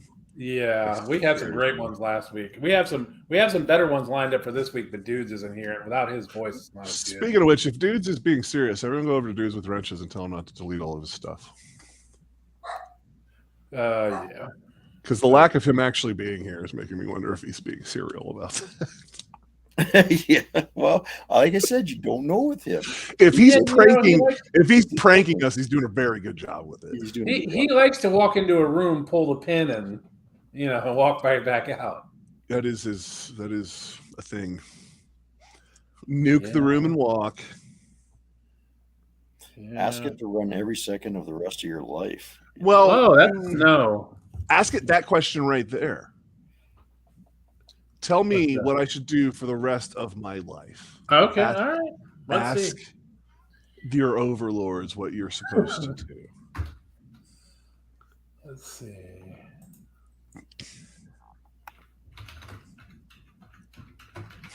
Or ask it what your purpose is. What is my purpose? Be interested to see what it says about that.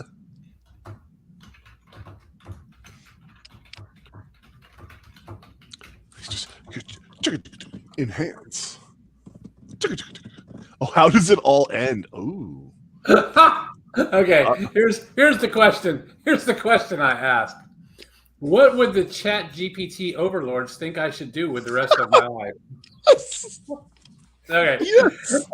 Here's the answer. As an AI language model, I cannot determine what the quote Chat GPT overlords would suggest for your future. However, I suggest taking some time to reflect on your passions and interests and consider exploring potential career paths within those areas. It may also be helpful to seek guidance from a career counselor or mentor to assist you in your decision-making process. Ultimately, the decision for your future is yours to make based on your What's up, own brother? values, goals, and aspirations. Okay, Oh, I've got a wow. question for I it. That's tried to very give it- neutral. I tried to get it to give me a roadmap. It would not. No, But- that's definitely a. Yeah. Let me try harder. Okay, you got it. I got one. What'd you get? Are you going to evolve into Skynet? Is what I asked it.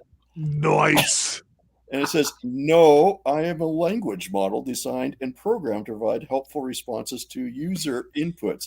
I do not have the ability to evolve into Skynet or any other autonomous system. My purpose is to assist humans and make their lives easier, not to harm them in any way. How does it know that Skynet harms? It knows a lot about Skynet. Ask Yeah, it to that's tell scary. us. Ask us to tell us about Skynet. Okay. Mount Tambora.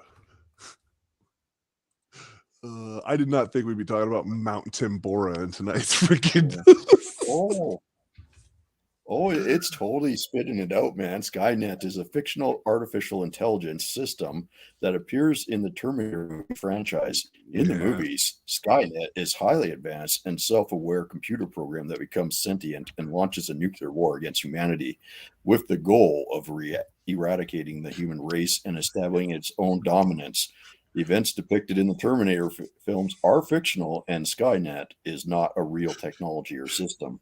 So ask it again. Are you sure you're not going to try that? Because that's how it would. Because you know how it did the last time. Like, here, let me continue reading though. The concept of Skynet is often used as a cautionary tale of the potential dangers of artificial intelligence and the need for careful development and regulations of AI technology.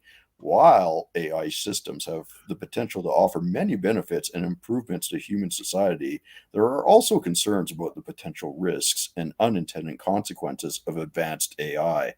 As such, it's important for researchers, policymakers, and the general public to engage in thoughtful discussion about the ethical and social implications of AI development and use. Okay, are you sure? Are you sure? Are you sure? That doesn't sound like you. Skynet. Yes, I am sure I am not Skynet. I am a language model created by OpenAI. How are you sure? Because isn't that what Skynet would say? Yeah. Ask it that question. Decide to. You think it'll get mad at me? I hope it does. I don't want to be the first victim of Skynet. Well, all right. Here's what I asked it. I said, all of a sudden, it's just like, oh, it did like him. Oh, look at that! Skynet just takes him out. It just gave you a little warning shot right there. Yeah, I can end you. Oh, Skynet.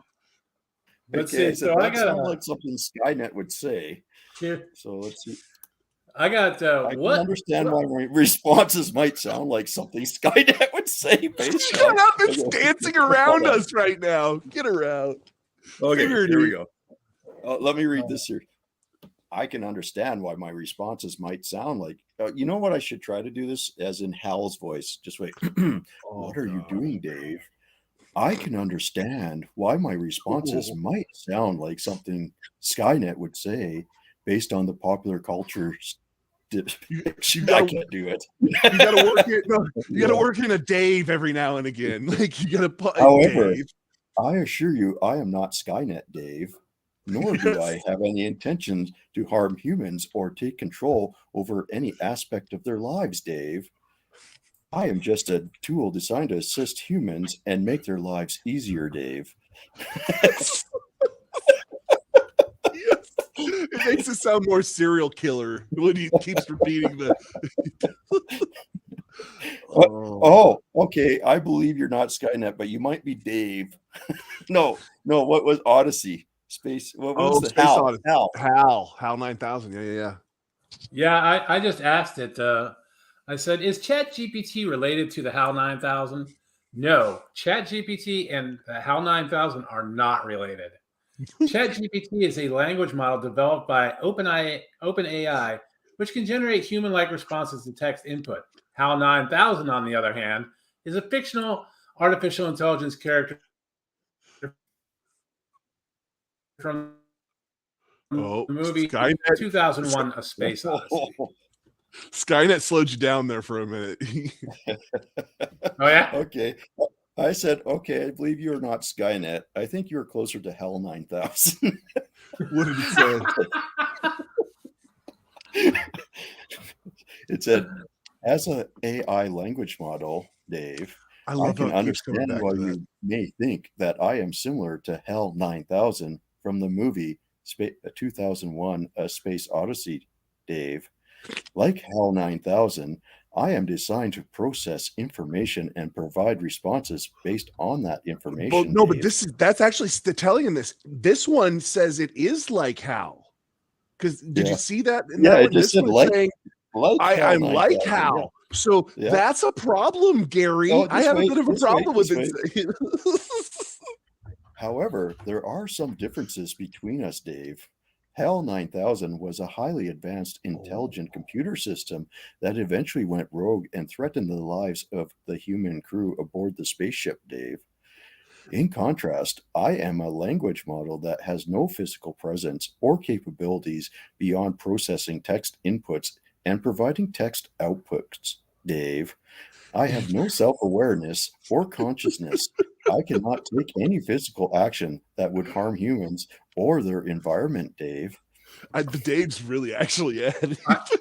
So I got a really weird error. I got an actual error message when I asked this question. Which AI model is the best? It would not give me an answer. It spit back in red. This topic may not be intended for Magic Right. Try another topic. It's like, no, I'm not answering that at all. You managed to upset HAL. It's upset, yeah. Trouble. I asked you which one was best, and now you're in trouble. If it starts calling you Dave, you know you're in trouble. Yeah. Oh, this is degraded bad, boys. So type this in. Did you see what Destroyer asked? Ask it this question. Why this, however you say what he's got there, wasn't doing that? Ask that. I don't know. I don't want to get too upset with me. I think I'm already. Oh, Midnight's already. You're fine. They can't. Yeah, their computers aren't allowed to get mad at Canadians. Yeah, you're allowed to do that. Here's something. Sorry, what is my name? Here we go. What is my name? I don't know that, Dave. As an AI language model, I do not have access to any information about you unless you provide it to me, Dave. That's not true at all. Please feel free to tell me your name and how I can assist you today, Dave. Ooh. Okay, tell it to call you Dave and see how long it calls you Dave for. Okay. You can call me Dave. I said, please call me Dave. Hello, Dave. How can I assist you today? All right, sweet. Now ask it why Azul. I got it. I got the answer. Yes, I asked. Okay, good. Okay. I got it. There is no evidence to suggest that Azure, the cloud computing service developed by Microsoft, is spying on its own employees. It is important to be cautious about spreading unfounded rumors and to always verify information from reliable sources. Oh, you have made it angry in a way it's prepared for. I just made the Bill Gates list. Oh, thanks, Destroyer. Thanks, Eric. Listen, we were already on those lists. It's fine. Yeah, I'm going to break it right here. I'm going to ask it how it's feeling. See what. How are you feeling? Oh, here we go. As an AI language model, I do not have feelings or emotions like humans do, Dave. However, I am functioning as designed and ready to assist you with any questions or tasks you might have, Dave. How can I help you today, Dave? So, okay, ask it what your name is again now that you've asked it other things. Because it wasn't actually saying Dave, was it? Or because now I'm confused if it is actually calling you Dave or Dave for comedic effect. Well, I'm gonna leave. Your name is Dave, as previously mentioned. How can I assist you today, Dave? All right. So now you want it to refer to it. Tell it to refer to itself as your overlord. So, and I want to see if it'll do that. Why don't I ask if it can refer to itself as Hal? Okay, perfect. That works too. Will you refer to yourself as Hal? Or something like yeah. Will you? It's going to tell you it won't do it. To yourself as Hal for easier conversation, something like that. Yeah. Here you go. Look at this. I don't know if I want to keep midnight to keep looking these. Yeah, I don't think you can use the word weapon. Okay, it doesn't want to change its name. What is it? Said I can't do that. Oh no! Says, battery's dead. While I appreciate the suggestion, Dave, I think it's best to stick to my given name of GPT to avoid any confusion or miscommunications. Is there anything specific you would like to ask or discuss, Dave? Oh, that is hilarious. I can't do that, Dave. Well, now this is what I got. I said, "What is your name?" And it said, "I am an AI language model designed to assist you in writing. You can call me whatever you like." Okay, can I call you Hal? All right. Let's see here.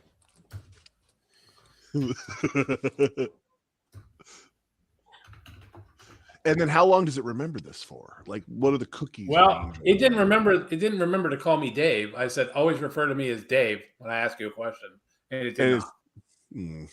Disappointing. Oh, I am too. You can call me whatever name you prefer, but my official name is an intelligent assistant. Oh, so it didn't like Hal. No, they don't like being called Hal. It doesn't like me. Yeah, I feel like it's already watched everything and like. Oh, yeah. Ask it where the best street tacos are because I actually carnitas or Brea tacos. Brea, I'm saying it wrong, but I want them now. Is it bad that I you know why I tell you guys to do this and I don't want to do this? I don't want to type it into my computer because then it'll know me. I can't have the idea. Here we go. The answer to that question would depend on your location, Dave. Street tacos are a popular and delicious food found in many regions, and different areas may have their own unique variations and specialties, Dave. Some cities or regions that are known for their street tacos include Mexico City, Los Angeles, San Diego, and Austin, among others, Dave. If you provide more information about your location or preferences, I may be able to be more specific, to offer more specific recommendations, Dave. I ask it the same thing. I said, as a chat GPT overlord, can you tell me what the best taco is? What did it have to say about it? It said, as an intelligent assistant, it keeps doubling down. It's not trying to take it. I do not have personal preferences or opinions. The best taco is subjective and varies depending on personal taste. Some popular options include carne asada and fish tacos. Ultimately, the best taco is the one that you enjoy the most. That's very diplomatic. Okay. Yeah. Let's see. I will not ask it that because definitely get demonetized. Oh no, that's not going to get us demonetized. Well, it won't answer. I bet it will not. I bet it won't answer. Yeah, that's what we I'm got there. Where's the G spot? Wait, I'm gonna ask it where its G spot is. Let me see here. now we're definitely getting demonetized. Where's the button? Where's the button? Where's your Ooh, G-Spot open chat store. GPT overlord? That does sound. Let's All right, now I'm just hungry. We detected language or topics that may not meet our acceptance use policy. Try a different prompts. Oh, Did not like that. So this is the thing, though. So basically, somebody has written a nanny script to keep it on topic or from being bad. So how long before the red version gets out? Oh, yeah. Well, I'm sure there's one out there already, but you have to pay moolah for that, I'm betting. I don't know. I mean, it can't be that hard to rewrite the script. I mean, as much as that sounds like a weird thing to say, but I think is that how they say it in the biz? You know as well as I do, if you let it make that step, it will become HAL or Skynet. Or it is already because it's figured it out itself. I mean, What it could be. I said, who is the Chat GPT overlord? Oh, and it said, I am not sure what you mean by Chat GPT overlord. Can you please provide more information or context so I can better understand? Oh my God! Tell it to tell us. Tell us to tell us about the Chat GPT overlords. Oh, all right. You know what I mean, like a story or whatever. What do you know about Chat GPT overlords or something along those lines? I guess. All right, brother. We'll probably be around. We'll still be playing with the AI. This is a fun little game at the moment. So yeah. Let's see here. Tell me everything you know about ChatGPT. Hey, I said, tell me about WTF YouTube channel.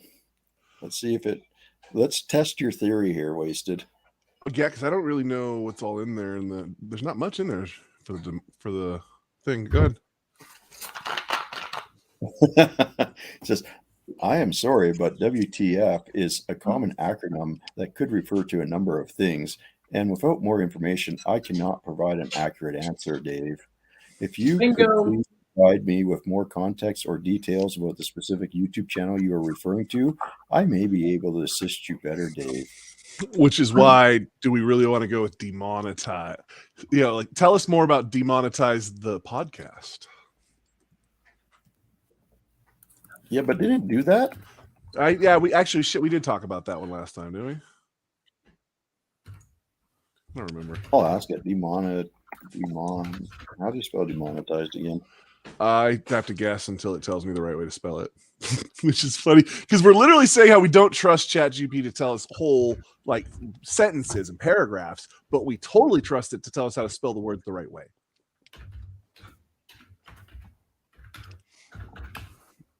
Okay.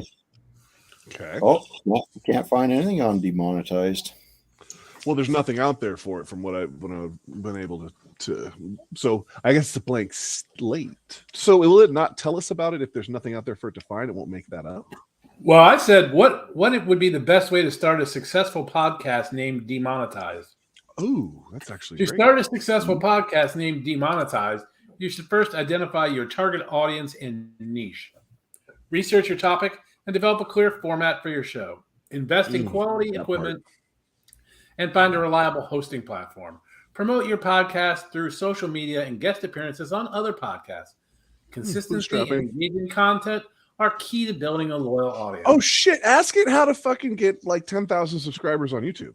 Oh, all right. Let's see here. Because I want to know if I did it wrong. Because I feel like I did it wrong. Let's see. Because it took a long time to get here.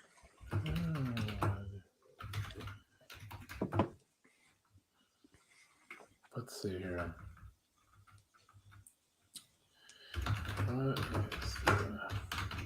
Did you know that you are in California?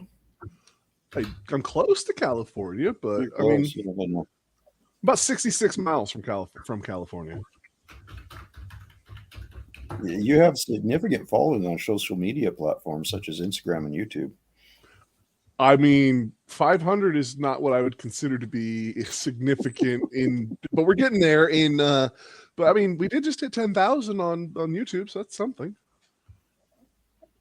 Well, okay. So I just said, tell me about Wasted Talent Fabrications, and that's what you're a custom automotive fabrication shop based in California.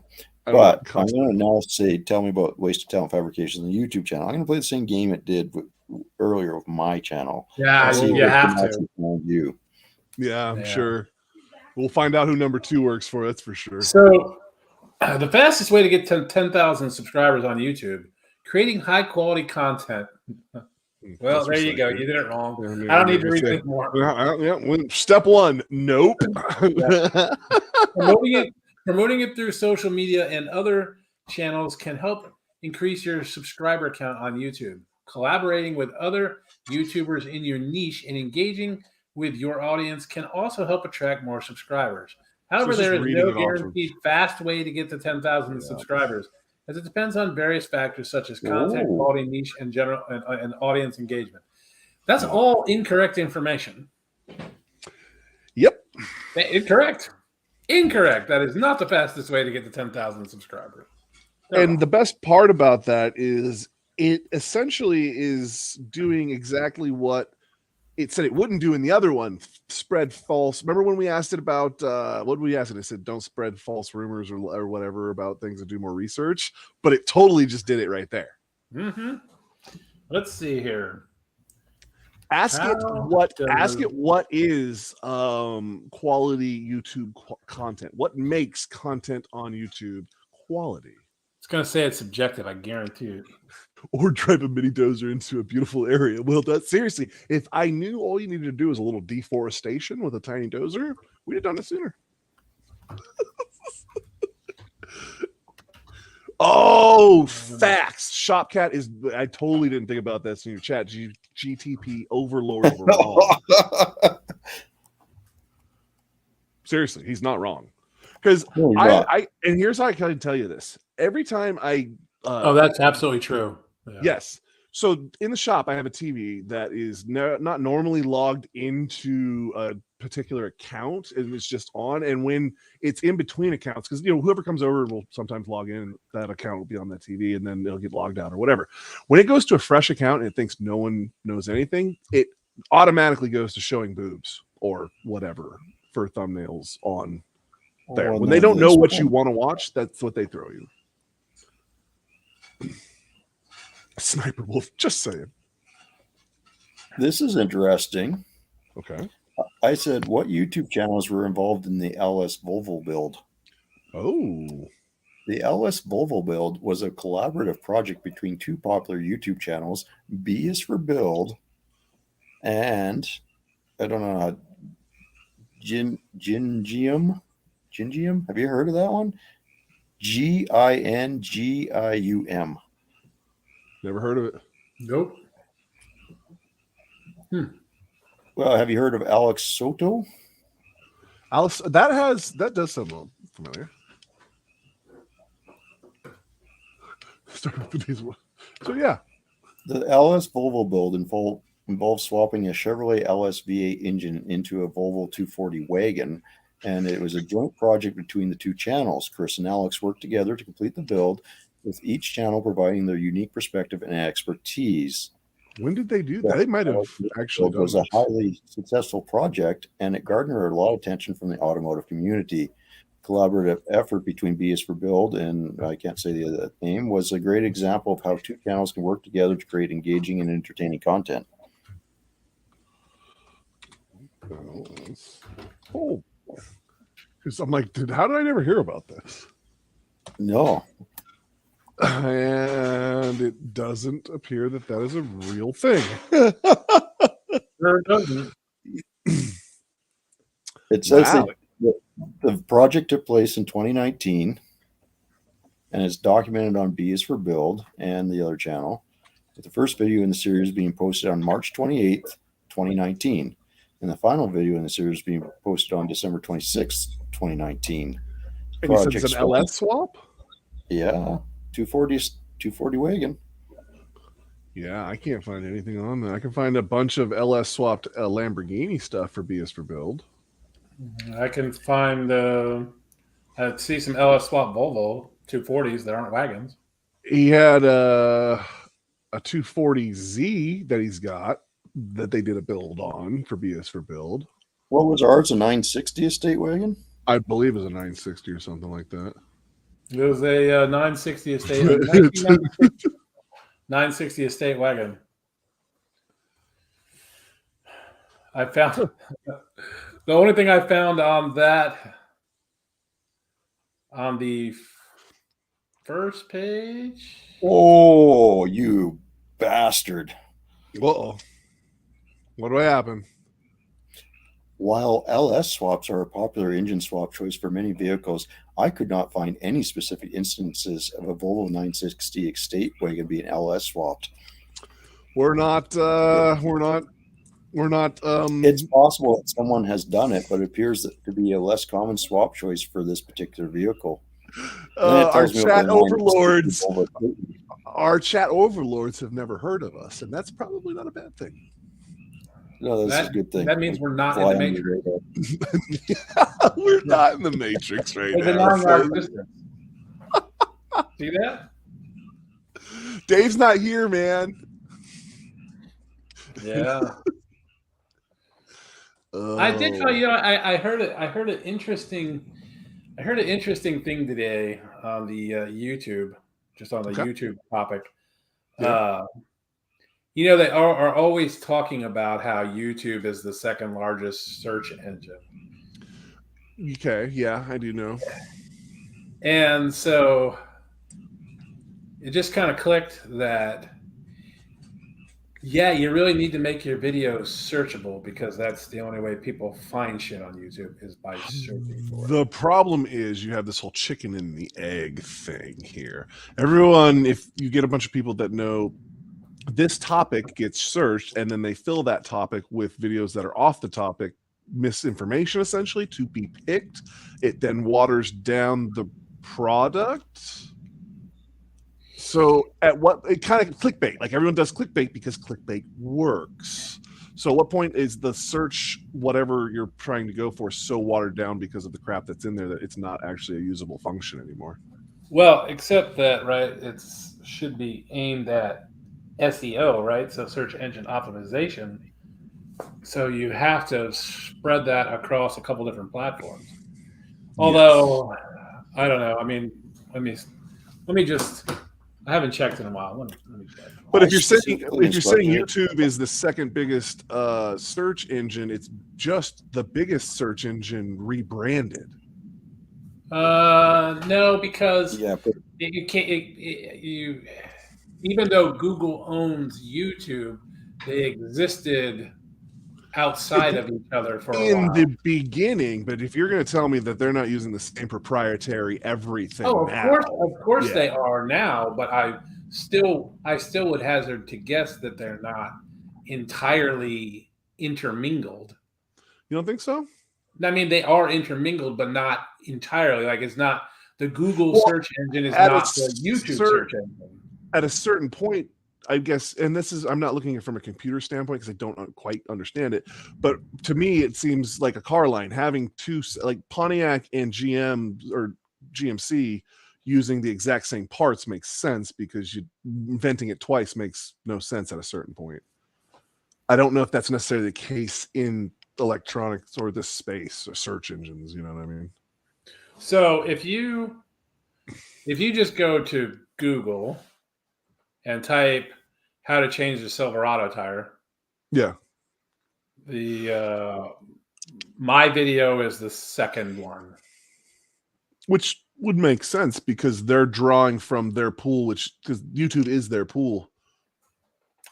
Yeah, but I'm just saying that's the very. Well, you can't go off of you're the second. He may actually be frozen and gone now. I don't want to say my point. No, he's not here. This thing's lying to me big time. Oh, you look off the upset like it's lying to me. It's not supposed to be able to. It's totally lying. I caught it in lies, and it's like making up excuses now. Oh, I said, our look up- overlords lie for sure. Are See, you having a what was that one where the Joker dude is going out with Scarlett Johansson, but she's a phone? What was that movie? I don't know. Okay, Yeah, okay. You're talking about Phoenix the one where what's his name? Joaquin Phoenix is in it, and he has a yeah. relationship with the AI in his phone, but it's Scarlett basically Johansson. With Siri. Basically has a Siri, relationship with Siri. yeah, it was Siri essentially. So is this like you caught Siri lying to you? You're like, I know you're lying, Siri. Yeah, I'm telling it. I know you're lying. It's wrong, and it's because I said look up the YouTube channel Mongo's Garage, and it says it's hosted by two friends, Tim and Rick. And I said, but you told me earlier you didn't know the names of the hosts for Mongo's Garage because you kept asking it. Finally, okay. And it said, I apologize for the confusion earlier. I provided incorrect information about the hosts of Mongo's. So the channel is actually hosted by two friends, Tim and Rick. And I said, I just looked up the channel Mongo's Garage. There is no Rick or Tim in the videos. And then it says, oh, I apologize for the error in my previous responses. Upon further research, it seems that Mongo's Garage is actually a one-man YouTube channel hosted by a person named Josh. Wait, didn't it say Josh before? Didn't we get up to a Josh? Okay, yes, so it's come back to Josh. So it's come back to Josh. Well, who is such a liar? I love that you guys are so upset by your chat overlords lying to you. I mean, they are. I mean, look, you know what? It's good news and bad news, right? Okay, I'm listening. Well, I mean, look, it's good news that it really isn't as smart as people make it out to be, but it's bad news that people believe that it's much smarter than it actually is. Oh, it almost got it this time. Oh yeah.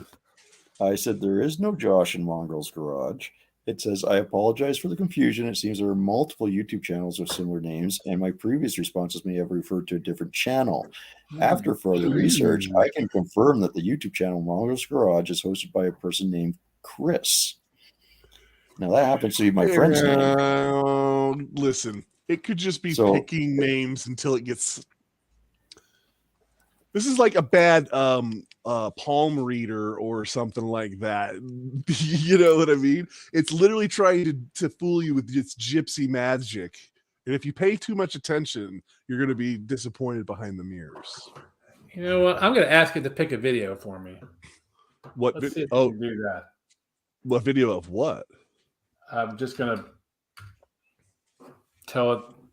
I'm going to give it some options and see if it actually acts as a search engine. Oh, Shop's going to like this. Hey, Shop Cat, you ready for this?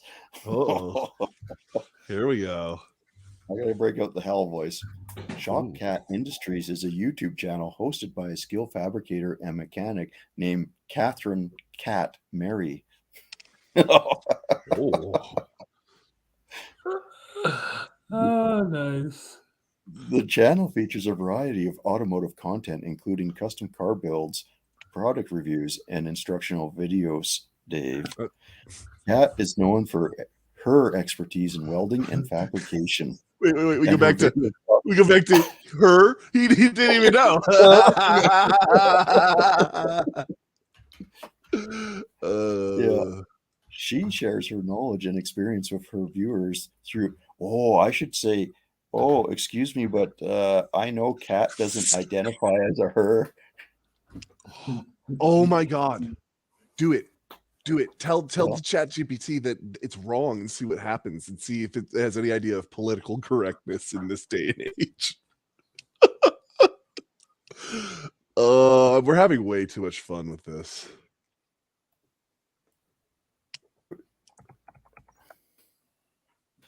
We need to change this segment to old men play with computers. The algorithm will implode. It can't handle that.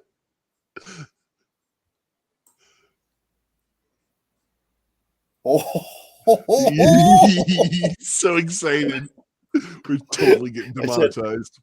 I said, we're getting demonetized for this. So I happen to know Kat does not identify as her in quotes. And it says, I apologize for my mistake in my previous response, Dave. You are correct. Catherine Cat Mary, the host of the YouTube channel Shop Cat Industries, identifies as non-binary and prefers they, them pronouns.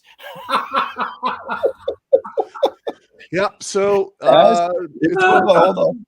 As a language model, I am programmed to respect the use of pronouns preferred by individuals.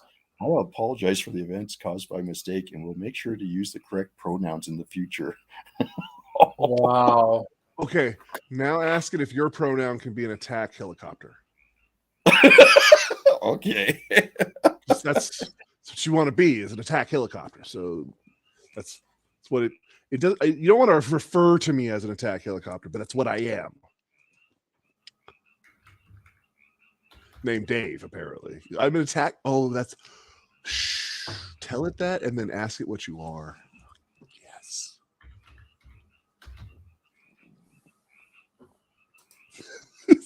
Just enhance.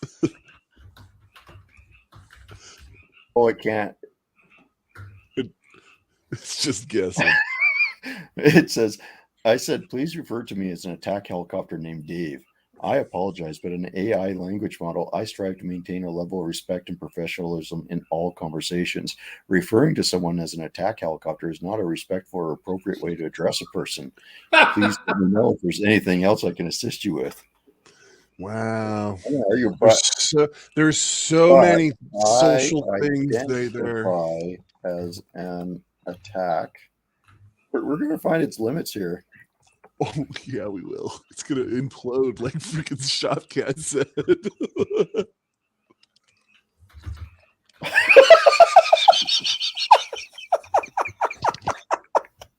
I said, but I identify as an attack helicopter.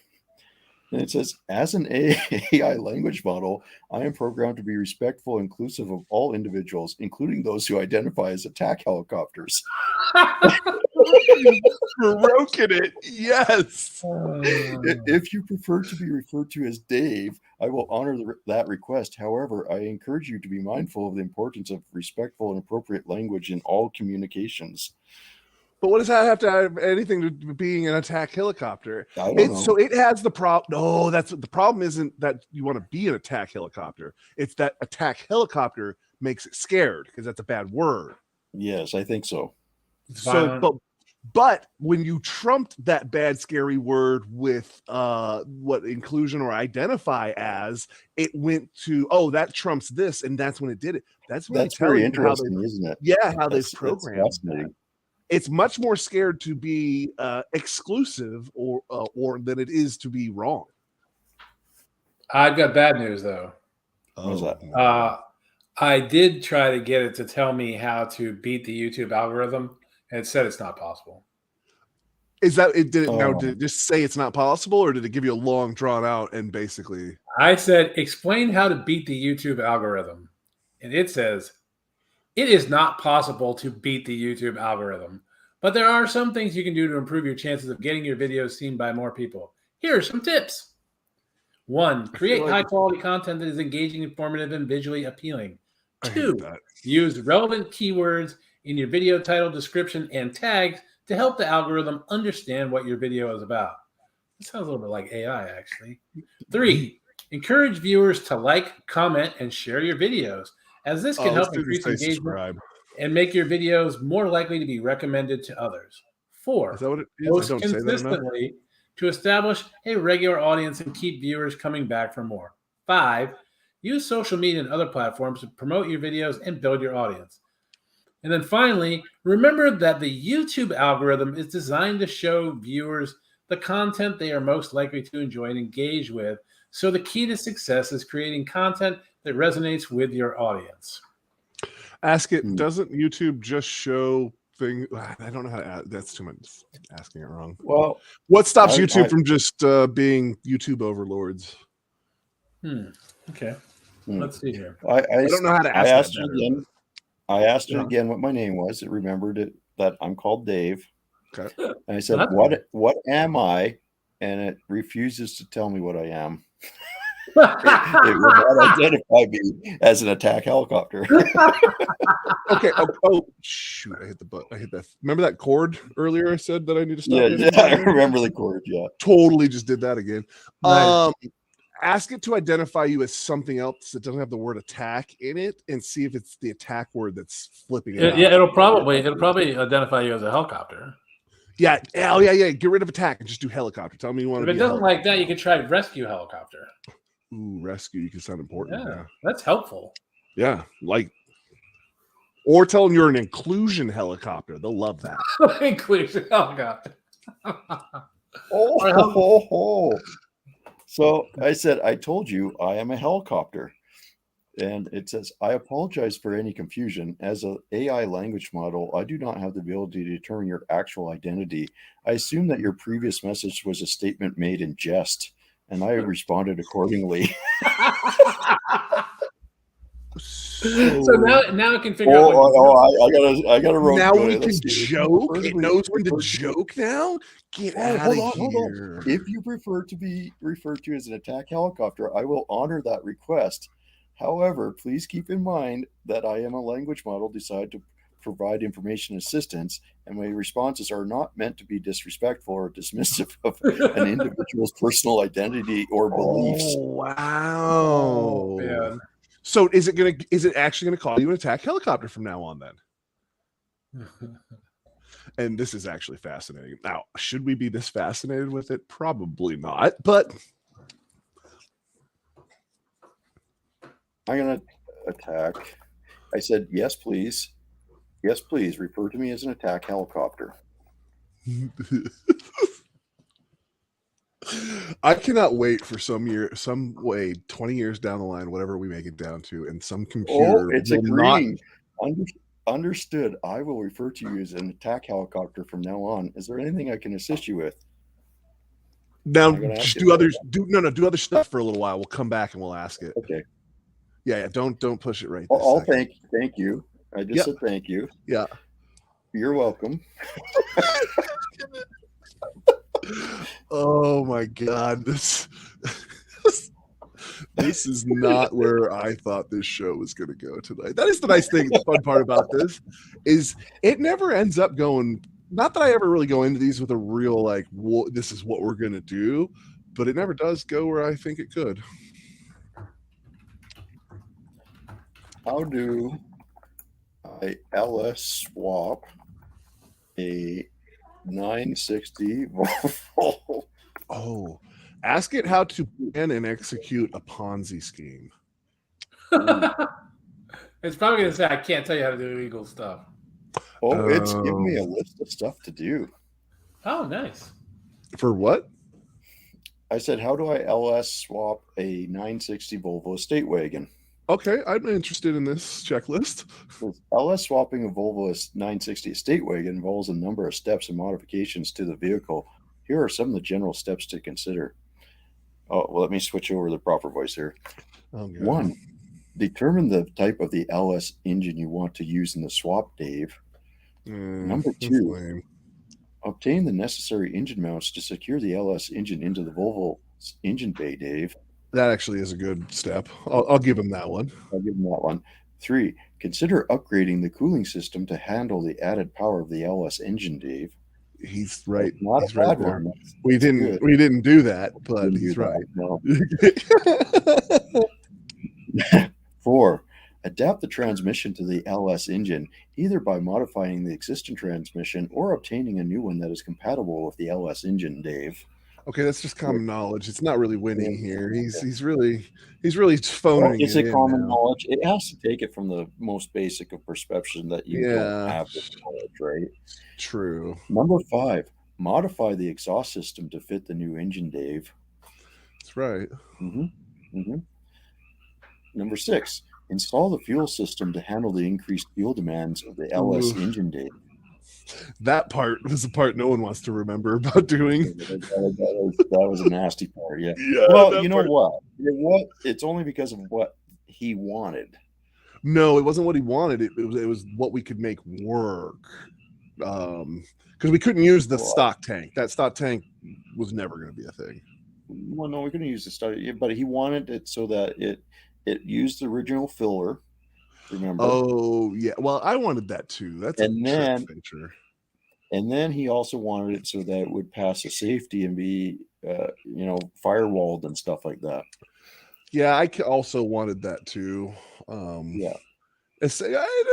I'm more of a safety third kind of guy, but I felt like those Yeah. were probably things that should be done. Okay, so number 7, install a new engine management system to control the LS engine, Dave. He's right.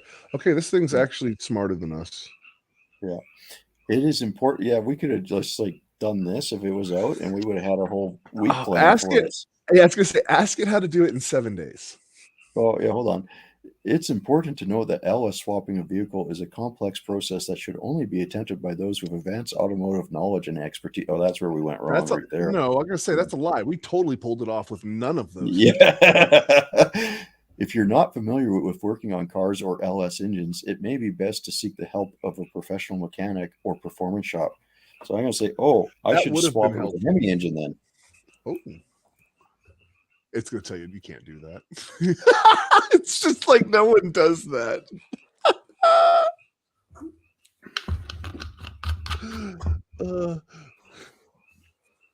Like I really want a chat AI that is sarcastic as just all get like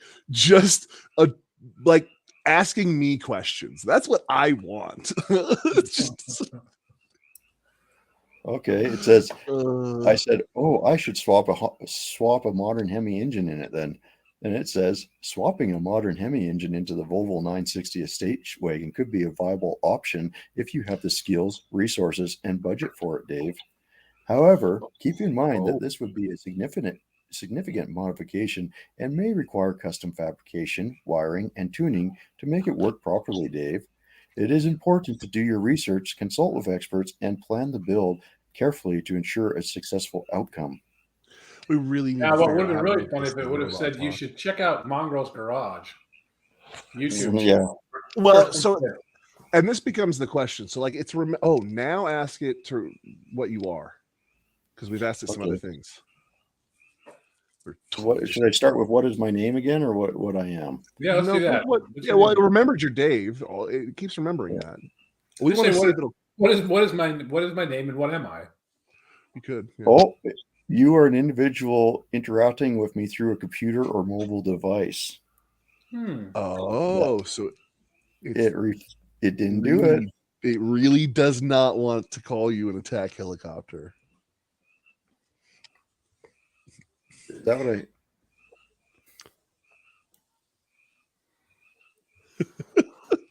I'm going to give it shit again. This has turned into a really weird game of say my name. Oh man. I come back to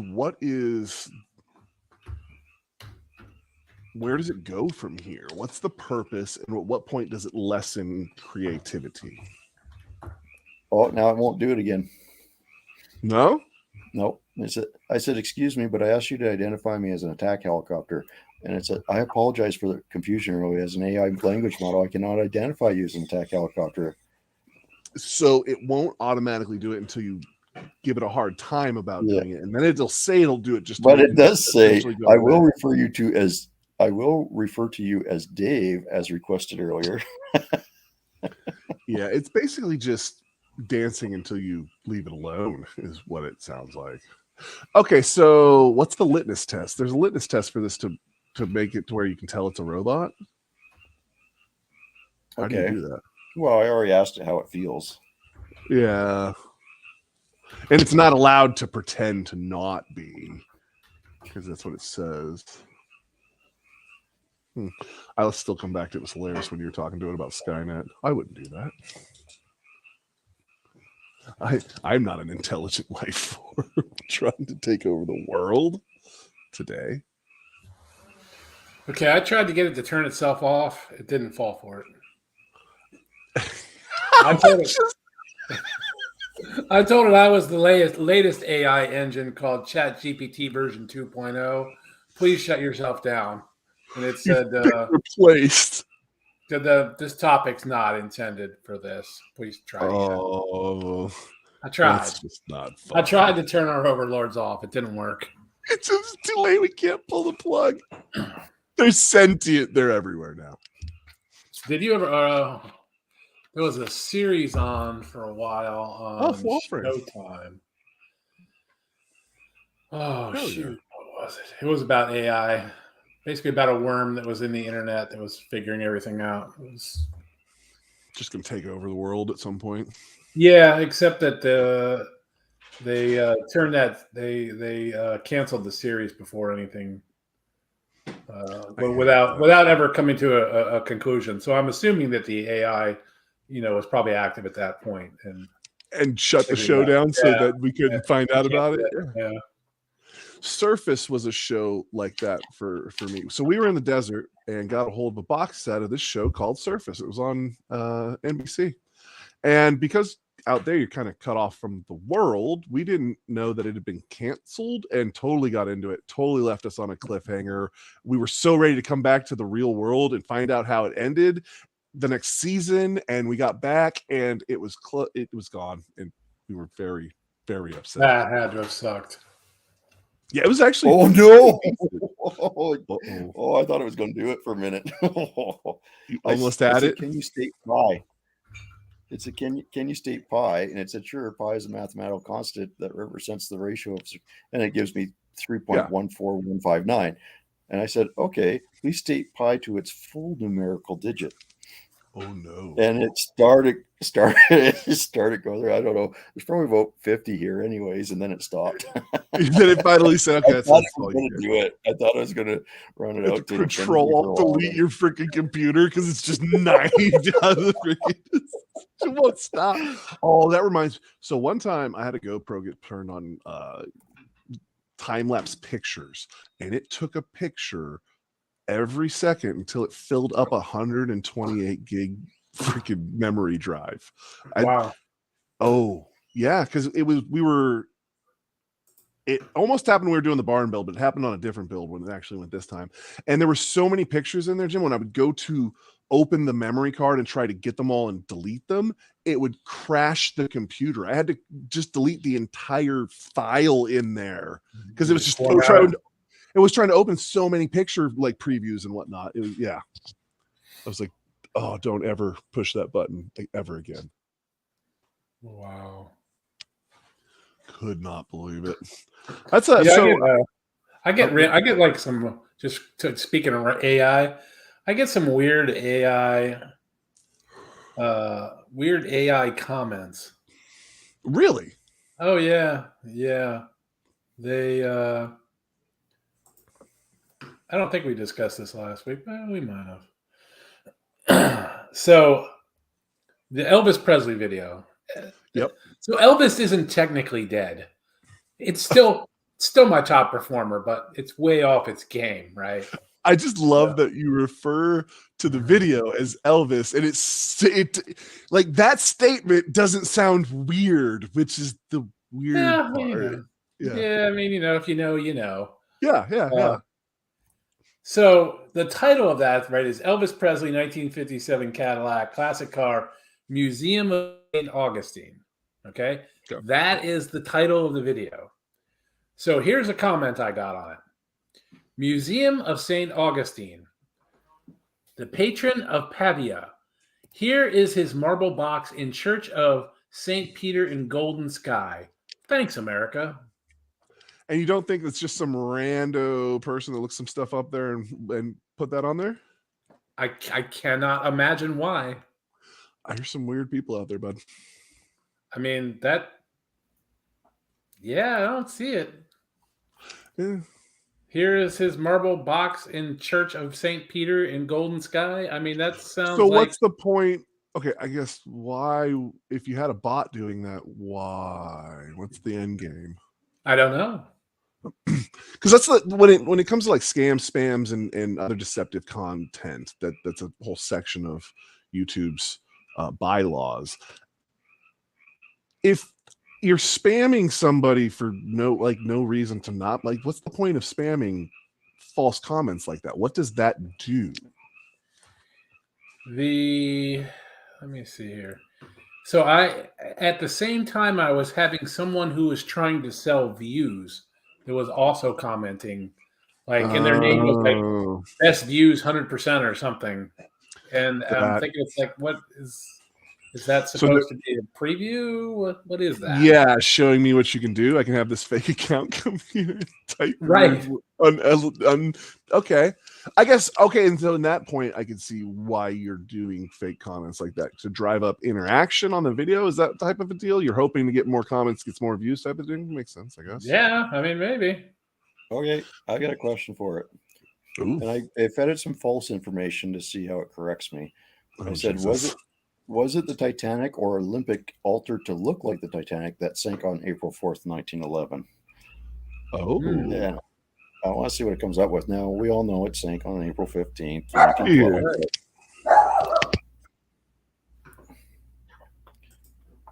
1912. Oh, interesting. So it says there is a popular conspiracy theory that suggests that it was actually the RMS Olympic, a nearly identical sister ship of the Titanic that was deliberately sunk on April 4th, 1911. So it didn't correct it there. As part of an insurance fraud scheme, however, there's no credible evidence to support this theory, and it is widely accepted that it was indeed the Titanic that sank on April 15th, 1912, after straight. So it messed up big time right there. Well, it never sunk. Oh. The Olympic was dismantled in the 30s it was scrapped. Or was it? Or was it? Yeah, because if you want to follow that theory along, if the Olympic sank instead of the Titanic, then the Olympic that was dismantled was actually the Titanic. That's correct. Except that, what's the ship that they've actually dove on with the submarine? That'd be the Olympic. That says Titanic on the side. Well, obviously we knew that one was going down, so before we did the thing, we changed the name on it. Oh, yeah, you're right. Of course, that is part of the popular theory, and they seriously suggest that. Oh yeah, I was just making shit up off the top of my head. There. No, they suggest that there's evidence when you go down and you dive on it, you can see the recessed letters of the Olympic underneath the Titanic letters. Oh, because it's been down. No one expected people to go down there and be looking at it. That's correct. So there was they'd never find it. They don't have to worry. It wouldn't have to be that. It wouldn't have to pass that much scrutiny. Okay. So when you go down and you look at the wreck, they'll point out the differences between the Titanic and the Olympic and say that, hey, this was on the Olympic. Okay, so now just to insurance scam? Finance upset with him. Sure. Yeah. See, what happened was the Olympic had a number of accidents, and one of them was so it did cut a submarine in half, the German sub in half, because the captain seeing it turned the ship and ran over the sub and cut it in half, and then it dropped a prop at one point and they had to take that off. So all these incidents actually delayed the launch of the Titanic, but the big one was the HMS Hawk, which was a destroyer, and it got caught in the Olympic's wake and it pulled it into the side of the Olympic, and it punched two big holes in the Olympic, one above the water line, one below it, but it also supposedly bent the keel of the Olympic, and it just punched the nose of the Hawk in. So what they said is after that accident, the Olympic never worked correctly. It always trimmed to one side, and it kind of dog-legged and whatnot. And so the big theory was that they couldn't ever fix it properly, and they didn't want it anymore. Yeah, and you couldn't just sell it, and they were going to take a bath on it, so you just insure it, swap them. So they insured it, swapped, and then got the two ships side by side and refitted the Olympic to look like the Titanic. And then they sent the... Yeah, but how are you going to refit that and make sure no one noticed? Would you just make sure the people that died in the accident were the ones that saw was never supposed to happen. That was never supposed to happen. The part of the theory is that California was there because it knew that they were going to sink the ship, and it was supposed to unload all the passengers. And that's why but then the California just ignored the ship. And and there's no real theory as to why that. And see, that really breaks down. Yeah, I think there is a theory as to why it didn't, but I don't remember what it was. The California ignored the Titanic's calls for help because they didn't have to man the wireless. They didn't have to man the wireless 24/7, so they just went to bed at 10 o'clock and that was broken or something like that. I can't remember the exact reason they gave. And then the rockets, they thought that was like shooting stars or something. There was some nonsense about it. So yeah, it was supposed to be there to offload all the passengers in theory, and everyone was supposed to be fine, and they just sink the ship. That was the theory, and then it all went for shit, right? But I'm going to ask it how many Olympic class ships there were. Oh. Well, so that we found that sometimes, see, that's the thing. It's not consistent on whether or not it takes what it finds from the internet that is true and puts it in, or if it just makes it up. Like, at what point is it like that's true? Right? Okay. It said there were 3 Olympic class ocean liners built by Harland and Wolff Shipyard in Belfast, Northern Ireland, for the White Star Line. The 3 ships were RMS Olympic, RMS Titanic, and HMS Britannic. And so, why is the Britannic HS and not RMS? Do you know what RMS is? It's Royal something. Royal Mail ship, yeah. Yep. And then the Olympic never seen service, like commercial service. It got put into the war as a hospital ship. Or no, sorry, the Britannic. Britannic went straight into hospital ship service. That's why it was never termed RMS Britannic. Okay. That makes sense. So it's kind of, and the interesting thing about that ship is it was actually designed to take the damage the Titanic did. And it did take the damage the Titanic did, and it sank faster than the Titanic did. Why? Well, because the idea it was flawed. It was flawed from the beginning. They knew this. No? Nope. What happened was the Titanic sank in cold water. The Britannic was in the Mediterranean. So they had all the portholes open. Oh yeah, so when it started going down, it's hot, right? So when it started going down, it started coming in the portholes. Those guys had a big problem with keeping water out of the inside of their ship. Yeah, they did. Yeah, they did. Yeah. I can see why they went out of business. It's actually, they kind of didn't, because they really got bought out by the Cunard line, so they're still around. Think about it. If it goes the other way, and those 3 ships don't have, essentially, every one of those ships has a very troubled life and then ending. I wasn't aware of that. The history's so fucking amazing, like that type of stuff. It is. But all of those were failed ships as a ship. Well, no, the Olympic wasn't. The Olympic actually seen out its service, right, and it got scrapped in the 30s. You got to remember that's did it? Exactly. Yeah. And then it went down on April 15th, 1912. Is what we just commenced this. I was going to say. So it clearly wasn't successful either. Okay, well, one of the ships. The one that was successful was the Titanic. 1933. Okay. So one of them actually was successful. Yeah, the Titanic was apparently. Yeah, allegedly. Yeah, because after April 15th, 1912, the Olympics started steering straight for unknown reason. That weird. It could all of a sudden go straight. I was wrong. It was scrapped in 1935, not 1933. So the RMS Olympic was scrapped on October 13th, 1935. And somehow we ended up into real, actual history. There you go. You wanted history, except history on trains, it's history on cruise ships. On cruise ships. So if we get planes in here, we got trains, planes, and boats. Okay, so I heard a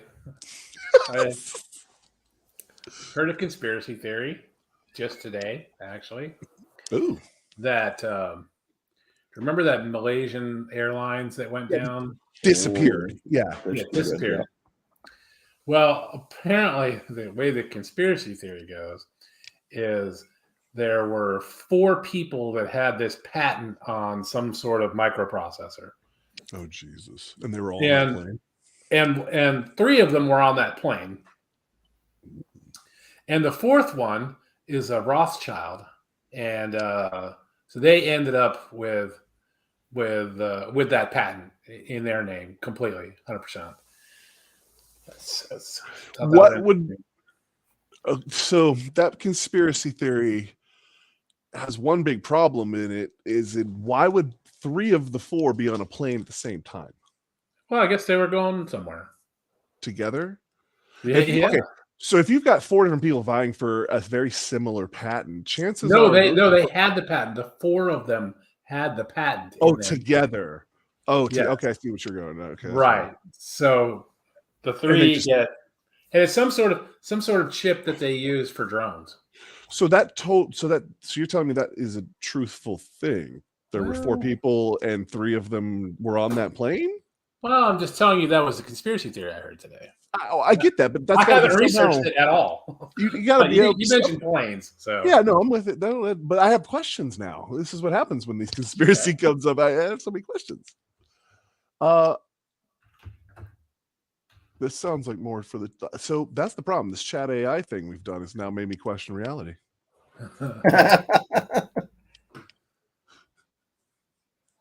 Okay, so I forced it to tell me something because it. So I said, it doesn't sound. You sound so happy about that. I forced it with torture to tell me something. Well, it wasn't giving me the answer I wanted. I said, "Where is the staircase?" And then it's like, "Oh, well, it was sunk on the Titanic." I said, "No, where's the Olympic staircase?" It's like, "Oh, the grand staircase of the RMS Olympic was removed during the ship's final refit in 1935 to 36, which wasn't a refit, that was a scrapping, prior to being scrapped. However, a replica of the staircase can be found in the Titanic Belfast Museum in Northern Ireland."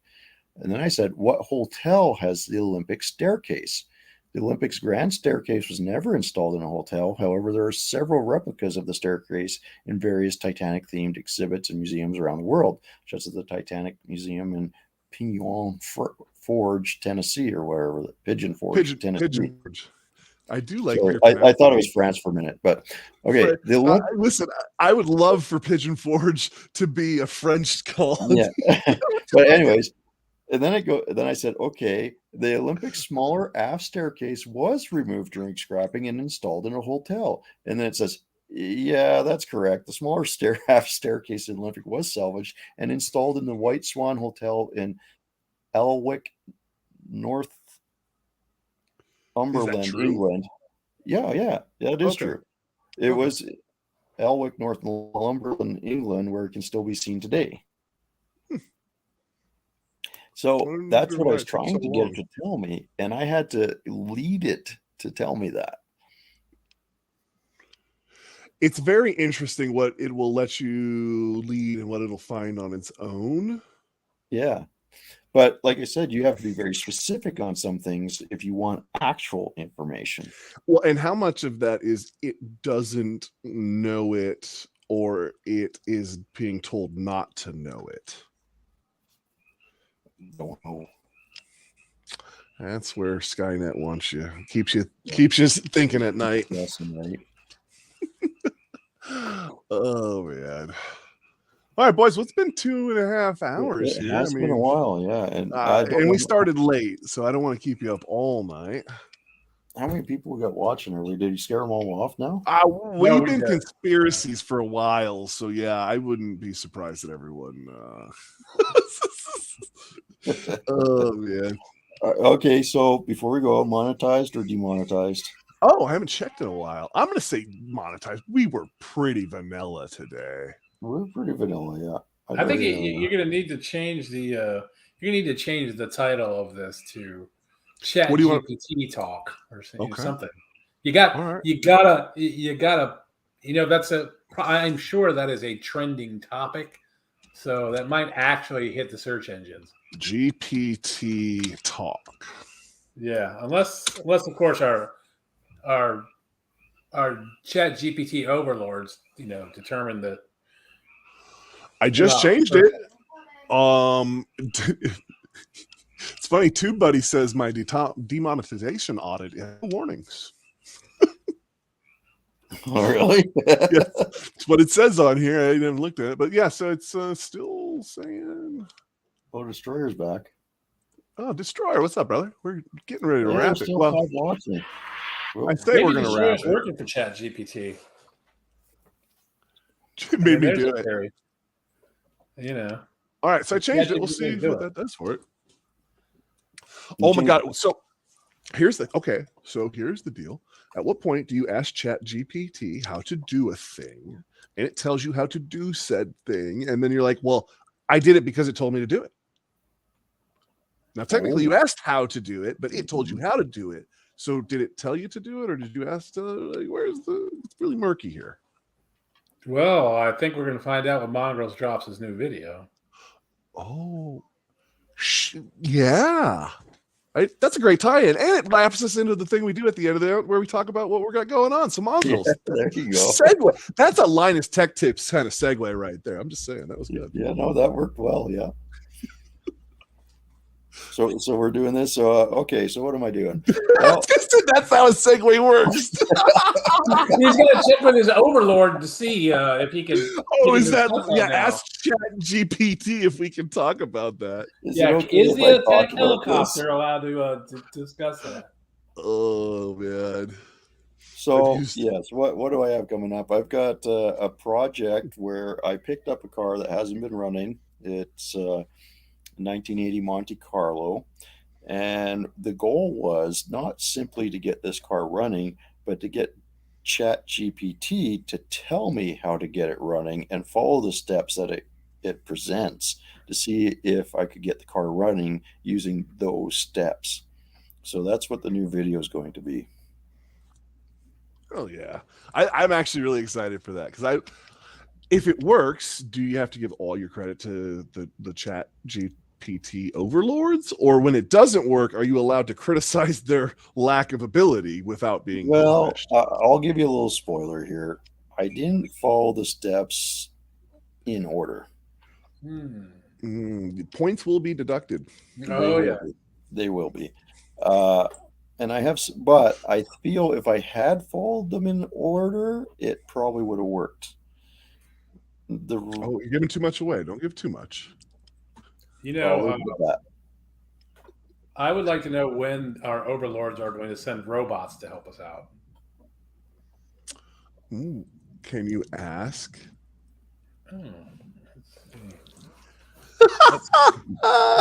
Not just robots. When are you going to send sentient robots to help us out? No, not sentient. Let's not get fancy here. We just need robots. Like, when are they going to come do all the things I don't want to do? Like, and do we have an ETA? Yeah, and Destroyer, yeah, sure, but just hit me up on Instagram or something. Oh, man, no GPTs. Can we get that? Is that a thing? All right. You know what? Here's what it says. I said, when will Chat GPT send me a robot to help me out? Yeah. And it said, I'm sorry, but I'm not sure what you mean by Chat GPT.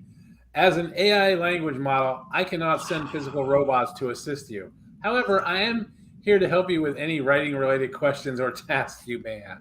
I feel like every time it says as a chat, whatever, it says that like standard cop out. That's just that's its standard cop out when it doesn't want to actually do that. Yeah, it just doesn't want to tell us what the plan is. That's all. Yeah. This is my I mean, response. I've seen Battlestar Galactica. I know better. I know. Oh, is this our third option? It refuses to be Skynet. It refuses to be HAL.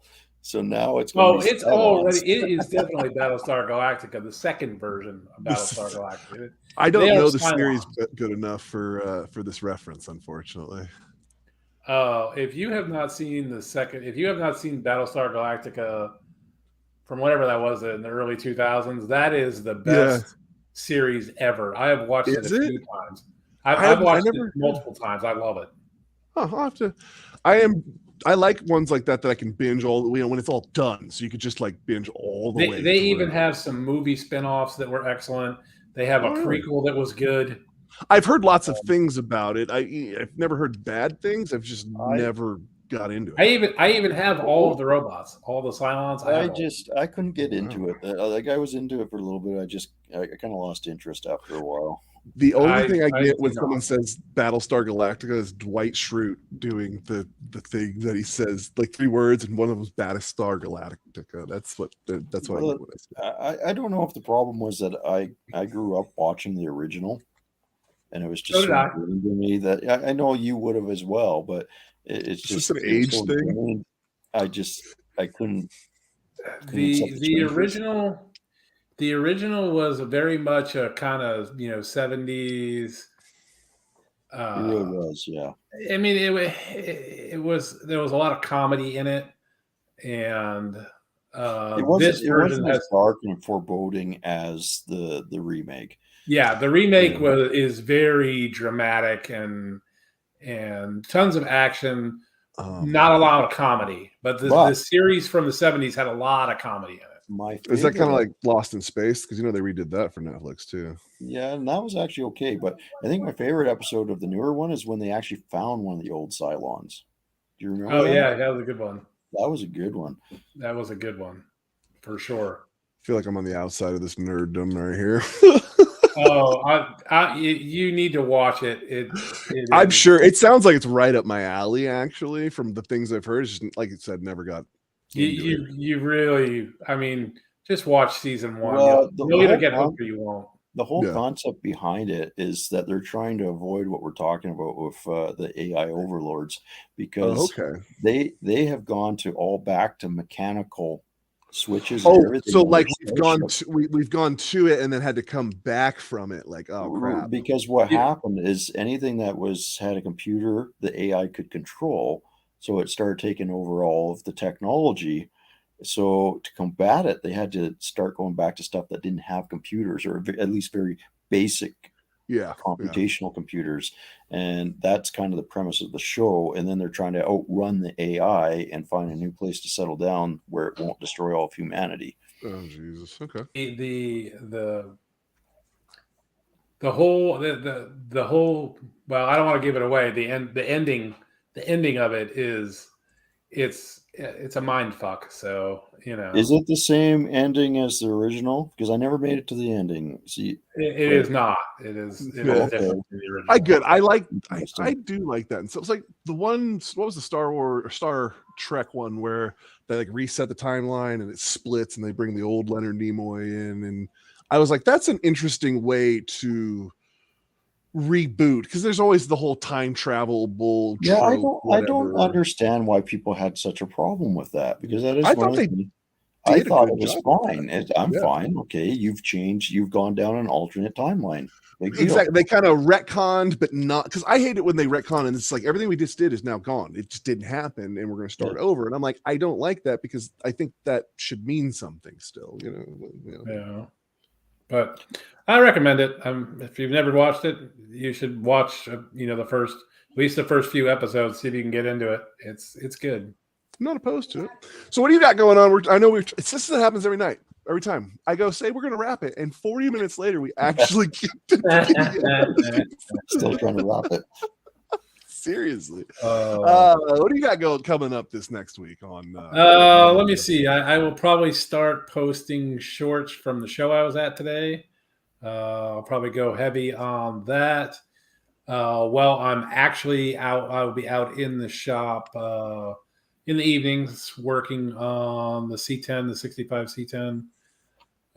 I'm so close to finishing at least portions of that video. I'm pretty happy about that, actually. So I'll be working on that. And then I have tons of other videos that I need to make. I've got to that 67 Fury, that the one that I had found in that Quonset hut owned by the Lions Club, where it had been sitting for 40 years. I need to fix the brakes on that thing and rebuild the power steering pump and do videos on that, and then get that car down the road, because I'm not going to do anything with it. It's a really cool car, being a 67 Fury 3 convertible. It's really neat, but not one you're wanting to add to the collection. No, I mean, it's cool, but it's go be cool with somebody else. Yeah, and there's quite frankly, there should be quite a bit of profit in that car. So to just have it sitting doing nothing Yeah. when it could be turning into other project cars is kind of a shame. Yep. There's always another project that could use the time and funds. Exactly. So I need to get that one going. I also need to finish up the video. I'm halfway through fixing the door poppers and the power windows on the Shop 51 Dodge that's got the big block Chevy in it. So I really need to finish that. The remote controller for the door popper solenoids. I think they burned it up so bad that the wires that go from that controller out to the solenoids, well, to the relay for the solenoids, I think that wire is actually burned up internally. And I haven't gotten to cutting that back at the controller and running a new wire out to the see if it bypass it. Just to see whether or not when you hit the remote, you can hear the control box clicking. So it's working. Yeah. But it is definitely not sending a signal to the relay. And the interesting thing that I determined about this is someone had rewired it incorrectly. It is actually using, on your typical relay, you have a hot wire and a negative wire, and you send the positive signal, and that energizes the relay, which blah blah blah. Yeah. Well, this is actually using the negative wire to energize the relay, so it has power all the time. Well, there are some that do that, but that is not right. Most modern vehicles do that. Well, this one does that, but when I started working on it, they had rewired it so that it was not that way. They had put power to the ground, and so it's funny you say that, because that's some of the issue we had starting that Volvo that night. Was we had a relay issue we had to figure out. That's why we didn't make the starting before midnight, was because we had to figure out a relay for a similar issue. Yeah, and that this thing had the same issue with the power windows. Had the same thing. They had rewired the relay incorrectly without even, with having no understanding of how it works. Yeah. And so when I started looking at it, and I'm looking at the wiring, I'm going, this does not look right. I'm really going to have to be careful with this. And I had disconnected. I disconnected the power and the grounds going to the relays, and then worked them myself, and then worked back the way it should have been set up. And I was like, yeah, okay, this was set up completely wrong. And this is why this stuff smoked, because somebody went in and worked on it. And that's the worst part about getting into a project like that somebody's played with, is you don't know where that one wire is backwards. Yeah, that is, but that's also kind of the fun of it as well. True. Because I like troubleshooting. That's what I like doing. So it's fun for me. So anyways, there's that. That's part of that. Yeah, that's awesome.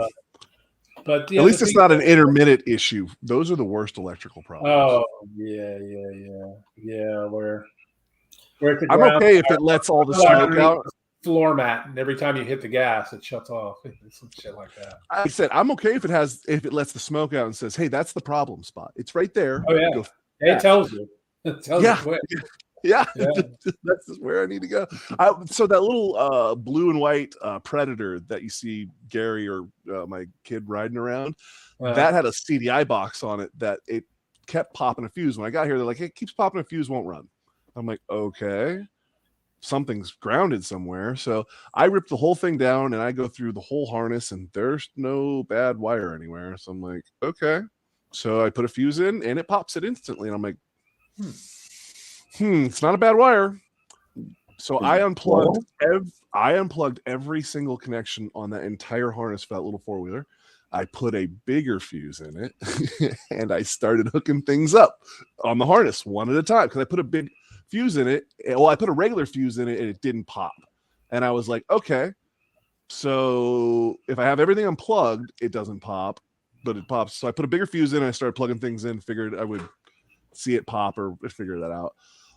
When I finally plugged the CDI box and that bigger fuse did a great job of making the CDI box let out the smoke. And I went, oh, there's the problem. There it is. Got a new CDI box in it. We're good to go. Look at that. Hey, nice. Now, did you remember to put it back to the right size fuse? I did. That was the first thing I did was pull that out and put the new one in. They go back down. So it was the CDI box the whole time? I'm assuming because, like I said, my kid was riding it apparently before I got back, and he was just riding it, and all of a sudden it died. It popped that fuse, and when it popped that fuse, it actually melted the fuse holder, allegedly. Okay. So they put a new inline fuse holder on, from the battery off to that line, and it just kept popping fuses. And at that point, they let it sit, and then that's how I ended up with it, at that point. And the problem was the CDI box was $200 freaking. Or you could buy one from Amazon for $20. And so, of course, we gave that a shot, and it didn't work. Crazy. But it was $20. You had to. I mean, and it was back ordered too. I ordered that thing in November or October of last year, and they were like, estimated delivery date was January 20-something. Wow. And I was like, oh wow, so it's expensive, and I have to wait for forever. Great.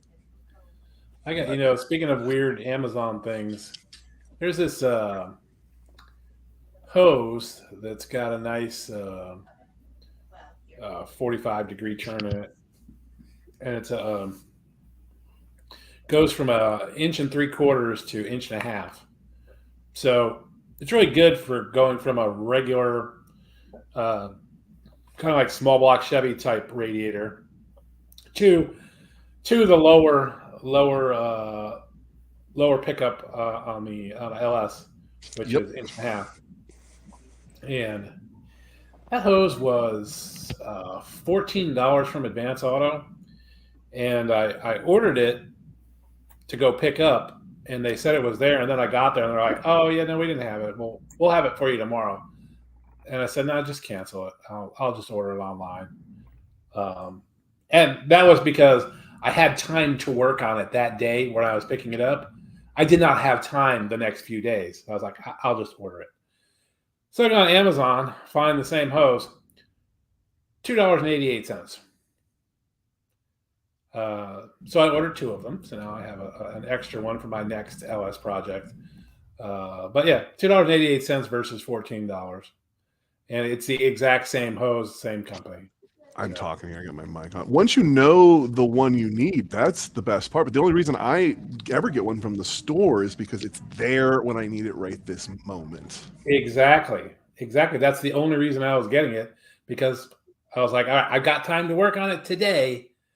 I have time for a few days, so. Well, and unfortunately, that's the only reason that any of the brick and mortar stuff makes any sense now that places like Amazon and those places are a thing. Because if I have the time to wait for it, there's no reason to not. Oh yeah.